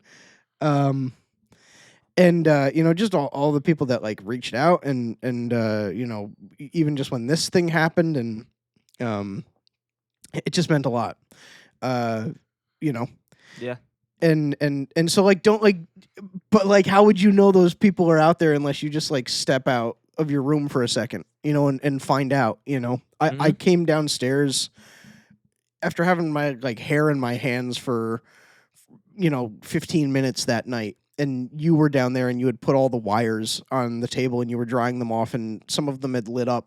You know what I mean? And it's like they were all buried underwater for 5 hours. You just don't know what's out there if you don't get back up and try again. And I just think that's it means so much to see that exemplified in a character like Spider-Man. It becomes so much more than just an epic moment in a movie or the next great Marvel thing. It becomes a lifeline for people. In the same way that people have paintings that they pass down because the paintings were the only thing that survived their grandparents' home that it was one of the things that the grandparents moved across the ocean when they immigrated to the U.S. or, people save music because this was my great grandma's wedding song and they played this, and they used to sing this to each other every Thanksgiving. Like people pass this stuff down because this stuff is more than art. It like really helps people on a deep level. Mm-hmm. And for the first time, I really felt like a superhero extending their hand to me. And I think a lot of people feel that way. And so the movie's not a 5 out of 5, maybe on every technical level, but like I don't know many movies that do that for people. Mm-hmm. And it's an untraditional way to rate a movie, but once you factor that in, you can't count it out. Mm-hmm. So those would be my final thoughts. It's just, gosh, in a world of really good superhero movies, there's some that just like, that really just meet you right where you're at. Yeah. And show you a better way. Mm-hmm. And I just really appreciate stuff like that, so. Yeah. I love that, dude. I love that, dude. But there you go. You want to go into enough of the emotional crap, though. Enough that. You want to go. Cut that out. I want to commend you, dude. You mean the world to me. When we were about to record, and I said to you, man, I think I'm just in a funk. Like I can't get out of it. I know we're gonna be okay. I just can't get out of my funk. And you were like, but just get out of it. Don't you love my logic? You were like, but just keep moving. And like there's some people that like you need to just like listen for a while. And then sometimes you just need somebody to be like, but like you're here, but you're not meant to stay that way anymore. So I appreciate you, dude. You're the best. Thanks, but man. and yeah. And I hope I can be the fraction of a friend to you that you've been to me the last couple days. Absolutely, everything and more. Everything and more. Yeah, dude. Do you want to do like a ranking, or do you want to go into like? Do you want to do better? Do you want to do better than? Let's do better than, and then our ranking, because I think that's what we did with the Odyssey, right? We did Nolan rankings, and then we did better than, and then we went into. Okay, yeah. It kind of better than kind of spoils the rankings, but that's fine. But it's okay. It doesn't really matter. Well, then why don't we do that? But I think it's kind of obvious anyway, to an extent. Either way, we've talked enough about it. You kind of show your hand? Yeah, you want to go every other? Yeah, man. Yeah, let's do it. All right, so we're kicking it off first, and we're starting is Spider-Man Brand New Day better than Far From Home? Oh, my gosh, dude. That is my least favorite. No, I'm just kidding. That is my least favorite Spider-Man movie. Oh, it's just not a Spider-Man movie to me. You're gonna start there. I think that there's a situation that Tom Holland's Spider-Man struggled with in the beginning, and we've talked about this, of course, ad nauseum tonight. I think that there's a situation where Marvel knows how to make really good Marvel movies with Spider-Man, but they didn't figure out how to make really good Spider-Man movies until just recently. And I think that's what Homecoming and Far From Home both suffer from, especially Far From Home. It's a really good Marvel movie, but it's a terrible Spider-Man movie. That's a fair take. Terrible. Yeah. Really not good. Yeah. I don't know if you feel any differently. No. There is a pro. There's like Mysterio. The action sequences are great. The ending's awesome. Mm-hmm. It's nothing else. Mm-hmm. Yeah. Oh, yep. You got next, or do you want me just to keep going? Or what's easiest? Yeah. Hold on. I'm sorry. I'm screwing. I'm selling. Hold on. What are you doing? All right. Ready? Is Far From Home better than TASM 1? Oh. What? Why don't I just give up? Sorry. Is Spider-Man Brand New Day better than TASM 1? Yes. Yeah, it is. You thought for a little bit, though. What's up with that? No, it was just yes. Okay. Go for People it. don't give it enough credit, though. Is Spider-Man Brand New Day better than Homecoming? Yes. People overrate that movie to high heavens. It's not that bad. It's not that good. It's not the best. And we don't rage bait here. We don't we rage bait each other, but That's not. So interesting. But not. I need to know where you put it in your ranking, though. I'm not saying this to. You're about to. I have good news. You're about to find that out in about 4 minutes. Is Spider-Man Brand New Day better than TASM 2? Of course it is. Of course it is. This is where it starts getting a little harder. But yes, it is. Gosh, oh my gosh! Yes, it is. Just when I start liking you again, you know. All right, go for it. I'm such a loser, dude. Keep not even remembered. Spider-Man Brand New Day better than Spider-Man 3. Yeah, of course. Okay. Of course. Okay. Is Spider-Man Brand New Day better than Spider-Man OG with Tobey Maguire? This is where I actually think this is where it gets interesting. I'll say yes. It's where it gets interesting, but I think it handily beats it. Handily? That's interesting. I don't know if it's. Maybe not. Okay, maybe not handily, but for me, handily. But I understand, objectively, it's not. I would say handily this. a better movie. I definitely would clear it. It's not like I really have to. I don't have to think too deeply about it. But I'd also say it's close. It's much closer than all the others. It's like if it's a 9 out of 10 for each thing from Spider-Man 1, it's like a 9.2 for everything else. Can I actually say that? Yeah. Every movie on this better than list from Spider-Man 1 onward is a 9 out of 10 for me. And above? Yes, and above. Can I tell you something? Right now on Letterboxd, again, I'm a glazer. Mm-hmm. I have 6 5-star Spider-Man movies. How insane is that? 1, 2, 3, 4, 5. I think I have 5. So that's not even that crazy. I think I'm right there with you. I have 6, right? Or is that crazy? Or do I? Maybe it's 5. I don't want to spoil my thing, but okay, all right. Yeah. Would you hush with your ratings? It's at least 5. Okay. It's at least 5. All right. Is Spider-Man Brand New Day better than Into the Spider-Verse? No. Okay. I don't think so. I'll be honest with you. This is the one where I'm at. I don't know. Really? Yeah, I don't know. Dude. This is the hardest one for me to decide. I have no idea. I can't say much about Into the Spider-Verse because we're going to talk about it in a minute, but it's... Yeah, I'll save my full thoughts on it for one second. I think this is where it gets we're talking... Brand New Day is really, it's up there. But this is where you're getting into, these are not just some of the most influential Marvel movies ever made. I understand. These are, some of the most influential movies of all time. I understand. Into the Spider-Verse is absolutely perfect. It's better. I'd say it's better. But I'd say it's better than Into the Spider-Verse? No, I'm sorry. Into the Spider-Verse is better. Oh, interesting. Welcome back to the game that makes no sense. We have no idea what the rules are. Is Into the Spider-Verse... I'd pack it up. Is Spider-Man Brand New Day better than Across the Spider-Verse? No. It's not. See, I don't even know what's going on, dude. At all. Can I tell you something? I'm starting to become a full-on morning person. You getting loopy? I think we used all of our remaining energy. No, but I'm being serious with you. I used to be a big night guy. I'm becoming so much more of a morning person. I think it's because I've been forced to wake up so early and perform now. But the second it's 5 o'clock and beyond, I can't think for crap. Well, at least it's Friday. Yeah, I know. Yeah. Oh, of course. I just mean anyway. There you go. Is Spider-Man Brand New Day better than Spider-Man 2? Nope. No. That's just straight no. And it's no offense to Brand New Day, but there's not much that will ever scratch Spider-Man 2 for me. Interesting. And I don't know where you're at, but interesting. I guess we'll find out. Spider-Man Brand New Day, last but not least, better than No Way Home? I'm going to say no. I will as well. But I'm okay with you somebody saying yes. I feel the same way. Dude. That, again, you talk about experiences. That's just, I don't two totally different ones. Yeah.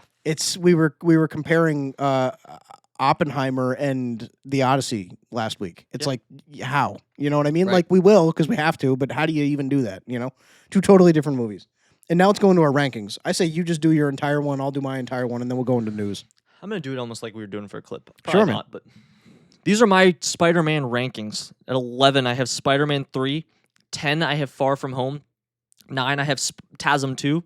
Oh my god. 8, I have dude. Spider-Man Homecoming. Oh my 7, god. I have TASM 1. 6, I have Spider-Man 1. 5, I have Spider-Man Brand New Day. 4, I have Into the Spider-Verse. 3, I have Spider-Man No Way Home. 2, I have Spider-Man 2. And 1, I have Across the Spider-Verse. Interesting. Okay, we have the same top 5, but in a different order. Like same, yeah. No, I think those are all just elite movies. Yes. You know what this is? You ready for this? This is the same thing as the Nolan thing. There is that top 5, and Spider-Man 1 is the Prestige. Interesting. Do you like that idea? Yeah, I like you that a lot. Where it's like it's got to be that next boy, but like, right. If you like it as the first one, I understand and fair enough. Right. Is it somewhere within that like best individual product or like the blockbusters that changed everything? Right. Sure, I get it. I think I'm vibing with that. Give me yours. Here's my ranking of every Spider-Man movie ever made. At number 11, we've got Spider-Man Far From Home. Terrible. At number 10, we've got Spider-Man 3. At number 9, we've got Spider-Man Homecoming. And this is where it gets a little dicey. At number 8, we've got Spider-Man 1. At number 7, we've got TASM 1. At number 6, we've got TASM 2. At number 5, we've got Spider-Man Brand New Day. At number 4, we've got Spider-Man No Way Home. At number 3, we've got Spider-Man Across the Spider-Verse. At number 2, we've got Spider-Man 2. And coming in at number 1, we've got Spider-Man Into the Spider-Verse. And that would be my ranking. Wow. Yeah. There's a lot to hate. Yeah. There's a lot to hate there. So that would be my ranking. For whatever reason, dude, I feel like it's been ages since we've talked about these rankings. I am like... Are you stunned by any of that? Stunned is not... You know me pretty well. Can I ask you something? Yeah, sure. You know me pretty well. Yeah, I do. But like, why is Spider-Man 1 that low? What is going on? This is that again, like I said, that's where the 9 out of 10 start. And you might start thinking, oh, okay, so you do like it. Your second thought I know immediately is, wait, that means you have both TASMs at a 9 out of 10. And I understand it. It's really not like I want Spider-Man 1 to look like it's down low on my ranking. I love everything that much more. Has anyone ever told you you're a strange guy? This is what the heck, dude? Why really is helping my self-esteem that I just vented about for 20 minutes. I'm so grateful to have a friend like you. Hope I could be a fraction of the friend that you are. Oh, so we're being sarcastic, I see. Huh? Oh, yeah. It's like I don't know. Dude, I don't know. Well, all right, I love them all. First, what's your rating of Homecoming? Can you tell me that? Letterboxd? It's 7 out of 10. Spider-Man 3 is a 6 out of 10, and Far From Home is a 5. What the heck? Well, first off, I'm a little surprised by the 7 out of 10 Homecoming. I still think it's a solid movie. Here's the thing. It's a solid movie, but it's just it's a coming of age like high school angsty teen story. It's not, and Spider-Man just happens to be in there. Yeah. Can I? It's not a Spider-Man movie. Spider-Man just happens to be in this high school drama. Yeah. Can I tell you? I think one of my greatest takes, in my opinion. I'll deem myself. Sure. I love the take, and I just said it on the Film Room pod. I love the idea that if Iron Man didn't save the boat in Homecoming, he had to let it go, where basically he wasn't good enough, and the boat like has this crazy thing, and people die because of it.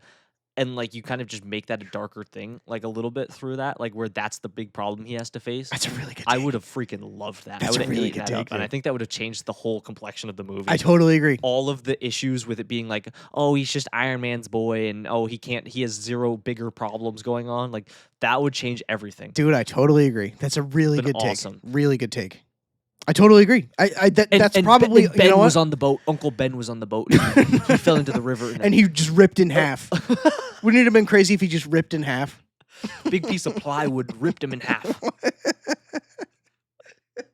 Tore him in two. If he was trying to get the great power line out, and all of a sudden he was just ripped in half. Yeah, I don't know, man. I got nothing else. I think now that you're articulating that, I feel like that's the one thing that would have done it for me. That would have done it, because I wouldn't have changed anything about Vulture. I think it's great that you kind of used like a love interest to set up the love interest. Like you know what I mean? Like there's a lot to love in there. Even just seeing Peter interact with the other characters in the MCU, like it was, I don't have a problem with it in principle. I just think it's really just a high school drama that happens to also be a Spider-Man movie. And I just think I hold Spider-Man movies to a higher standard than that. And same with Far From Home. It's a travel. It's a globe-trotting. Here's the thing. It's a globe-trotting rom-com that happens to be a Spider-Man movie. Your points are valid, except for the fact that it's fine for Homecoming because it's the very first one and it's his debut. Yeah, Far From Home. But the problem is Far From Home. You can't do something. You're just like screwing with me. And when he jumps out of the bus with the freaking glasses and shoots the drones and drops back in, and they're all like, "Peter, did you see that?" It's like you lost me. Then there's the whole gag with the pants. He's changing his pants in front of the Russian lady. The whole thing is just a nightmare. Take your clothes off. Oh my gosh, dude! And really, they built up that entire movie like, oh, come see Nick Fury again. It's like they were grasping at such straws. He's a scroll. That's what I'm saying. He's just walking barefoot around the scroll ship. It was just, I really don't like that movie at all. I love the ending. Like, that was such a shocking ending, and I like one of the best theater reactions I've ever been a part of because nobody saw that coming. But I just am not a fan of that movie. It's not a Spider-Man movie. The first two aren't. And you're right. I can excuse Homecoming. I just rewatched it the other night. I had a blast. It's a great movie. To me, it's just not a Spider-Man movie. I disagree a little bit. And I'm not trying to be like, oh, I'm not are simpler, but that's fine for a first movie for a kid that seems very young. No, it is. You're right. Yeah. You're right. Again, it's just they kept the ball rolling for Far From Home. So the worst part is MJ. She sucks in Homecoming. She's compared to how she ends up by Brand New Day. She's unrecognizable. She's the worst person you know. In Homecoming. She's just terrible. Terrible, dude. It's really like that was weird. Going back to Homecoming, even I hadn't seen Brand New Day yet, and seeing her in that movie, she's it was awful, like, dude. Even by No Way Home, she stink? And what's funny is even she's so different Far From Home to No Way Home, which is weird because they happen seconds after each other. Yes. That's always been a weird thing to me. I've thought that too. Because I watched Far From Home the other day, and I thought the same thing. It picks up right after. Yeah, I'm like, dude, there's not 3 years between this. Like, you haven't had any time to grow. Like, why are you a different person? Yes, makes no sense. And with all the continuity that is present and done so well with these movies, like it's always weird to me that like MJ feels so. But at least they found their stride with Brand New Day. I love her in that movie. She's great.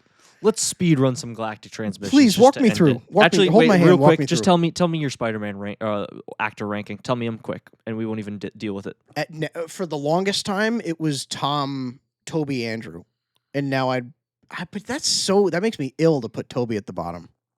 Do you know what's the thing though? Let me give you this. He's a really good Peter, and he just stinks at everything else, I think.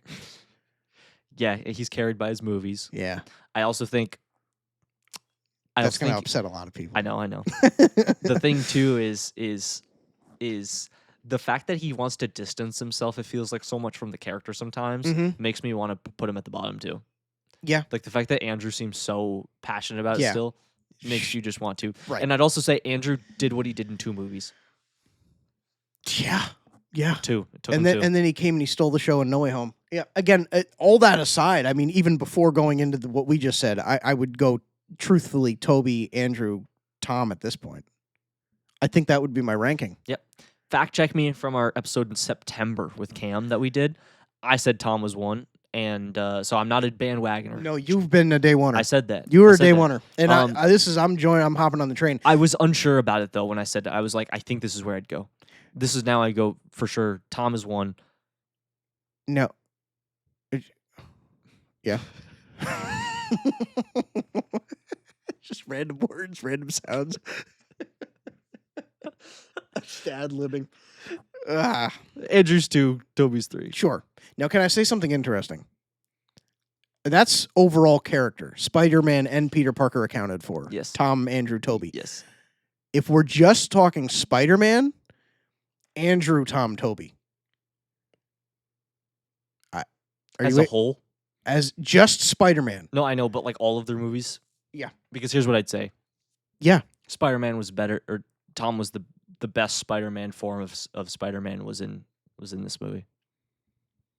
It's up. It's that or close. TASM 2. Yeah, well, that's what I'm saying. Like, dude, Andrew and TASM 2 had me crying. Dude. I know, but he was like, so good in that movie. Yeah, but there's also points where he's just. Oh, but the Peter sucks so much that I know that's not what you're saying, but like he drives me nuts as Peter in that movie. That Interesting. I think there's so much in that movie going on. I don't think he's the problem. Yeah, but there's just a bunch of other problems too. But sure. like, I think he is a problem too. He drives me nuts. The wishy-washy. The like, dude, quit it. Oh, that's my favorite scene when he. You know, Sam, he does this. Okay. Like that. Okay, so you would still, regardless of what we're factoring in, you would still go Tom, Andrew, Toby. Good luck getting any clips out of this episode. Yeah, it's a wrap. It's over. Recorded it. Yeah, I'd go Tom, Andrew, Toby. Okay, but I'm okay if I'm okay with anything. But I feel like at this point you got to put Tom at the top. Okay. Like, I feel like that's got to be the consensus answer across the board. I don't know why I'm saying okay. Like, I have to process that. I just said that myself. Yeah, I agree. No, fair. I know. Yeah. I'm like delayed 2 seconds right now. All right, let's do Galactic Transmissions and then let's go to bed. All right, we're hitting the ultimate speed run. Let me start. I'm gonna try and go and locking in here. I'm getting in my speed run. We're not even gonna have to say too much about this. Let me just say this: Spider-Man has earned $74.5 million in domestic previews, passing Endgame for the highest of all time for just a Thursday night. That's insane. So that's the biggest domestic preview opening ever. Wow. Ever. Insane. Deserved. Quote from Amy Pascal on Tom Holland as the future Spider-Man. Quote, "We hope Tom's going to be our Spider-Man forever." Me too. Me too, Amy. Then we got a couple, there's few last Marvel things, then we'll get into a couple other film things. Mm-hmm. I'll start with the good one and then we'll go to the bad. Okay. We got a couple more cast announcements. Well, I already mentioned the Indy Navarrete mentioning wanting to play Mystique. Yeah.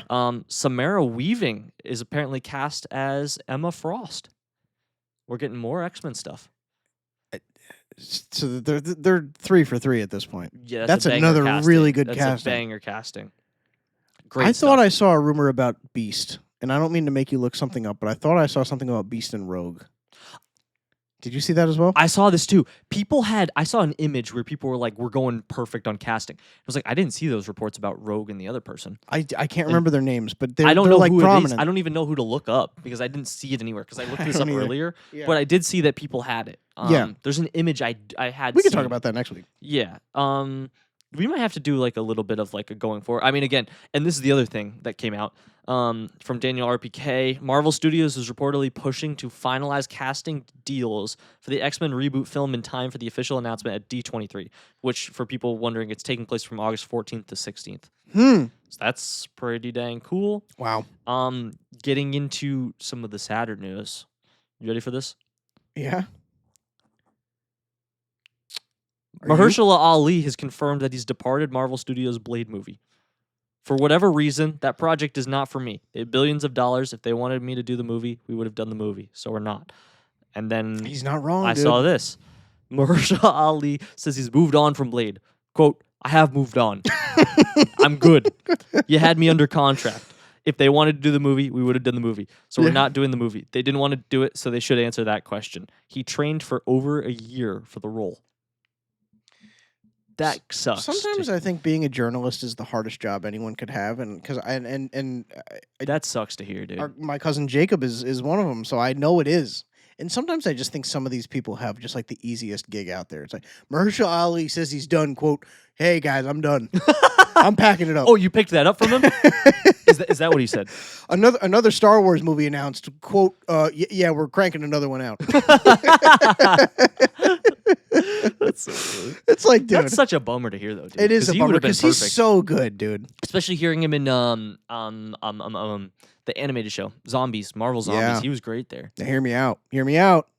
If he's willing to mend things with Marvel, Uncle Aaron, the Prowler. Oh, interesting. I thought you were gonna go to Jonathan Majors, and I was like, is he too old? Is he too old for Uncle Aaron?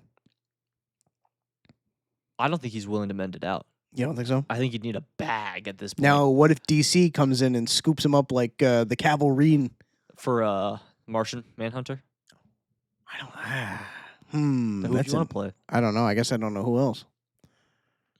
That's interesting. That isn't. I'd have to think about that. Why not? He'd be a cool. Again, people. Why not? People would have an uproar over this because he wouldn't look comic accurate, but he would actually be a very good Hugo Strange. Interesting. Something to think about. Something to think about. Something to think about. Quote, he's moved on. Well, goodbye.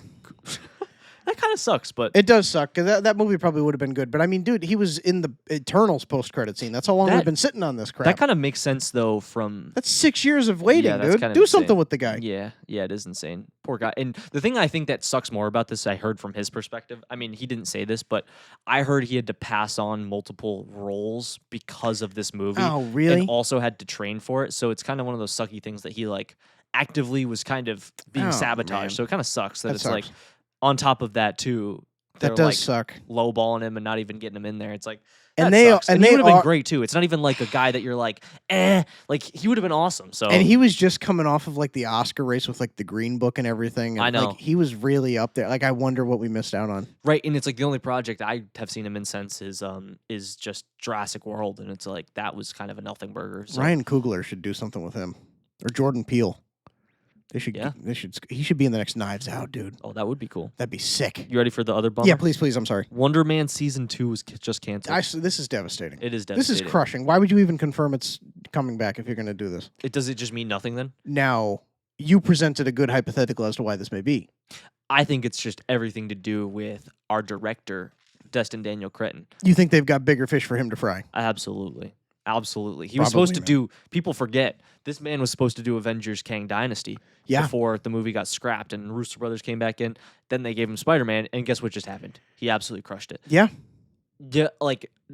Wonder Man ended in a spot where you didn't need a season 2. Not to say that it wouldn't have been fantastic. You didn't need it. Yeah. So in their mind, I'm sure it's like, all right, we don't have to scrap these characters, but we left it in a fine spot that they can come in to the story and give him something else. Yeah, man. And I'm sure it's like, if he's not doing the show and he just had the vision behind it, they're like, hey, maybe we don't want to just do this without his vision. You know what I mean? Like, we don't want to ruin it. And why we're not going to do it just to do it. And I also think it's just the fact that they seem to be moving a little bit away from the TV show format. Yeah. Disney as a whole, not just Marvel. No, totally agree. I think that's a smart move. I think TV shows should be more specific. Yeah. Not just hey, this person gets one. It's more like, this thing fits really well as a TV show. Well, not even just in the sense of like fitting into the larger scope of the universe, but even just being a project worth investing yourself in for a stretch of 8 weeks, you know? Yes, and it makes everything convoluted. I think it's great that they cut down. It just sucks that I feel like this was the one thing that would have been awesome to see. Totally But agree. it's got to be because he's just overbooked now. Right. And good for him, man. I think it's that simple. I'm sure that is. I'm sure you're correct. And because why else would they approve it? And then conveniently, right after Spider-Man starts hitting, they go, nah. Yeah. You know what I mean? Yeah. It just seems like interesting timing. You're probably right, man. Moving on to some other stuff. We got 2 trailers, just simple stuff. Trailer for the new Michael B. Jordan movie, The Thomas Crown Affair. Yeah, also featuring Adria Arjona. Oh, you like that? Perfect. Oh, what are your thoughts on this? I know you're a big Michael B. Jordan guy. I love him too, but I mean he's your boy. Tell you what, I'll tell you what. I'm just excited that he is a name now that like has some prestige behind it. That's pretty cool. That like it's like your Scorsese just dropped. I mean, it's not quite there. You know what I mean? But like it's like he's in that like top tier people that whenever they have a new movie, no matter what it is, they're going to get big mentions. And that's cool. I think Hollywood's been missing that for the last couple of years. Is like stars with star power that attracts the audience just based on their face alone. Yeah. You know what I mean? Yeah, it's coming back. Most times people are going because the story seems interesting, and this guy just happens to be in it that ends up being like the star. Mm-hmm. It's been a while since we've had like these faces that like bring the crowds in. Yeah, and you mentioned it, like I think people would think the same thing. Whatever Indy Navarrette's in next, I think people are like sat for, like no matter what. I think we will be when X-Men drops in 2 years. Oh, but you know what we're gonna be most sat for? The biggest announcement of the day. Finally got our trailer for Jumanji Open World. It looks so bad.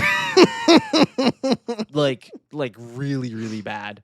I can't believe, like, doing it the first time was fun. Doing it the second time, they switched the idea where it's other people, right? Like it's other people. And I went, okay. The third time, dude, what are we doing? We're switching. It's like, dude, come on. We're doing it again. It's all these people. What? I'm in The Rock's body? It's like, come on, dude. I'm just sick. It's just, what are we doing? What are we doing? And if this movie makes more than like $500 million, I'm going to be mad. And of course it will, because the other two made close to $1 billion. And the audacity to do it on Christmas? Are you freaking kidding me? Yeah, right. What are we doing? Come. Oh, cancel. Leave the ham on the table. Don't even open your presents. We got one at the movie theater. Come see what terrible accent Jack Black is putting on today. I'm not a fan of those movies, dude. But disgrace. Did I take that one in my draft? I did. You're kidding me. No, I did. Dude, you're gonna beat me by like $18 billion. Do you know what's interesting? I drafted literally every flop this year, dude. I'll be honest, dude. The fact, plus I got Spider-Man with my 2 pick. Like you think about it, like I'm sitting pretty. Oh my gosh, dude! The only movie that's been like a financial success for me is The Odyssey. Can I say what I'd like? Yeah, you crushed that. I'm really bummed I didn't take it. Yeah, but you got Dune Part 2, and that's gonna be even more nuts, dude. Do you know what I'd like from you? Yeah. I think it'd be nice to do something like a simple gesture, like you could wash my feet or something on the podcast if I win. We should come up with something before it's too late, because it's not like over or anything, because I had a movie just. What do we do? Do we put that on the Instagram like a poll? Do we put that in the Discord? What do we do? What we should do? Or we leave that up to the people. Buys an extra gift. It's funny. Hey, I think we'll figure that out. We'll sleep on it. If there's one thing we got to do, we got to sleep on it. Yeah. You feeling good? Yeah. I think we're pretty good. Yeah. Wow. Well, I think all things considered, I mean, the flood happened 2 days ago. I think we rallied. We did. I think we made it work. We put I think an episode, man. I think as long as we're stuck up here, we'll be doing our thing. Yeah, we will. And when we're back, we're gonna have a fun time. Watch out. Watch out. Watch out. Look up. Red hot episode. But as always, if you pull your friend's cheeks up out of the way, they're gonna smile.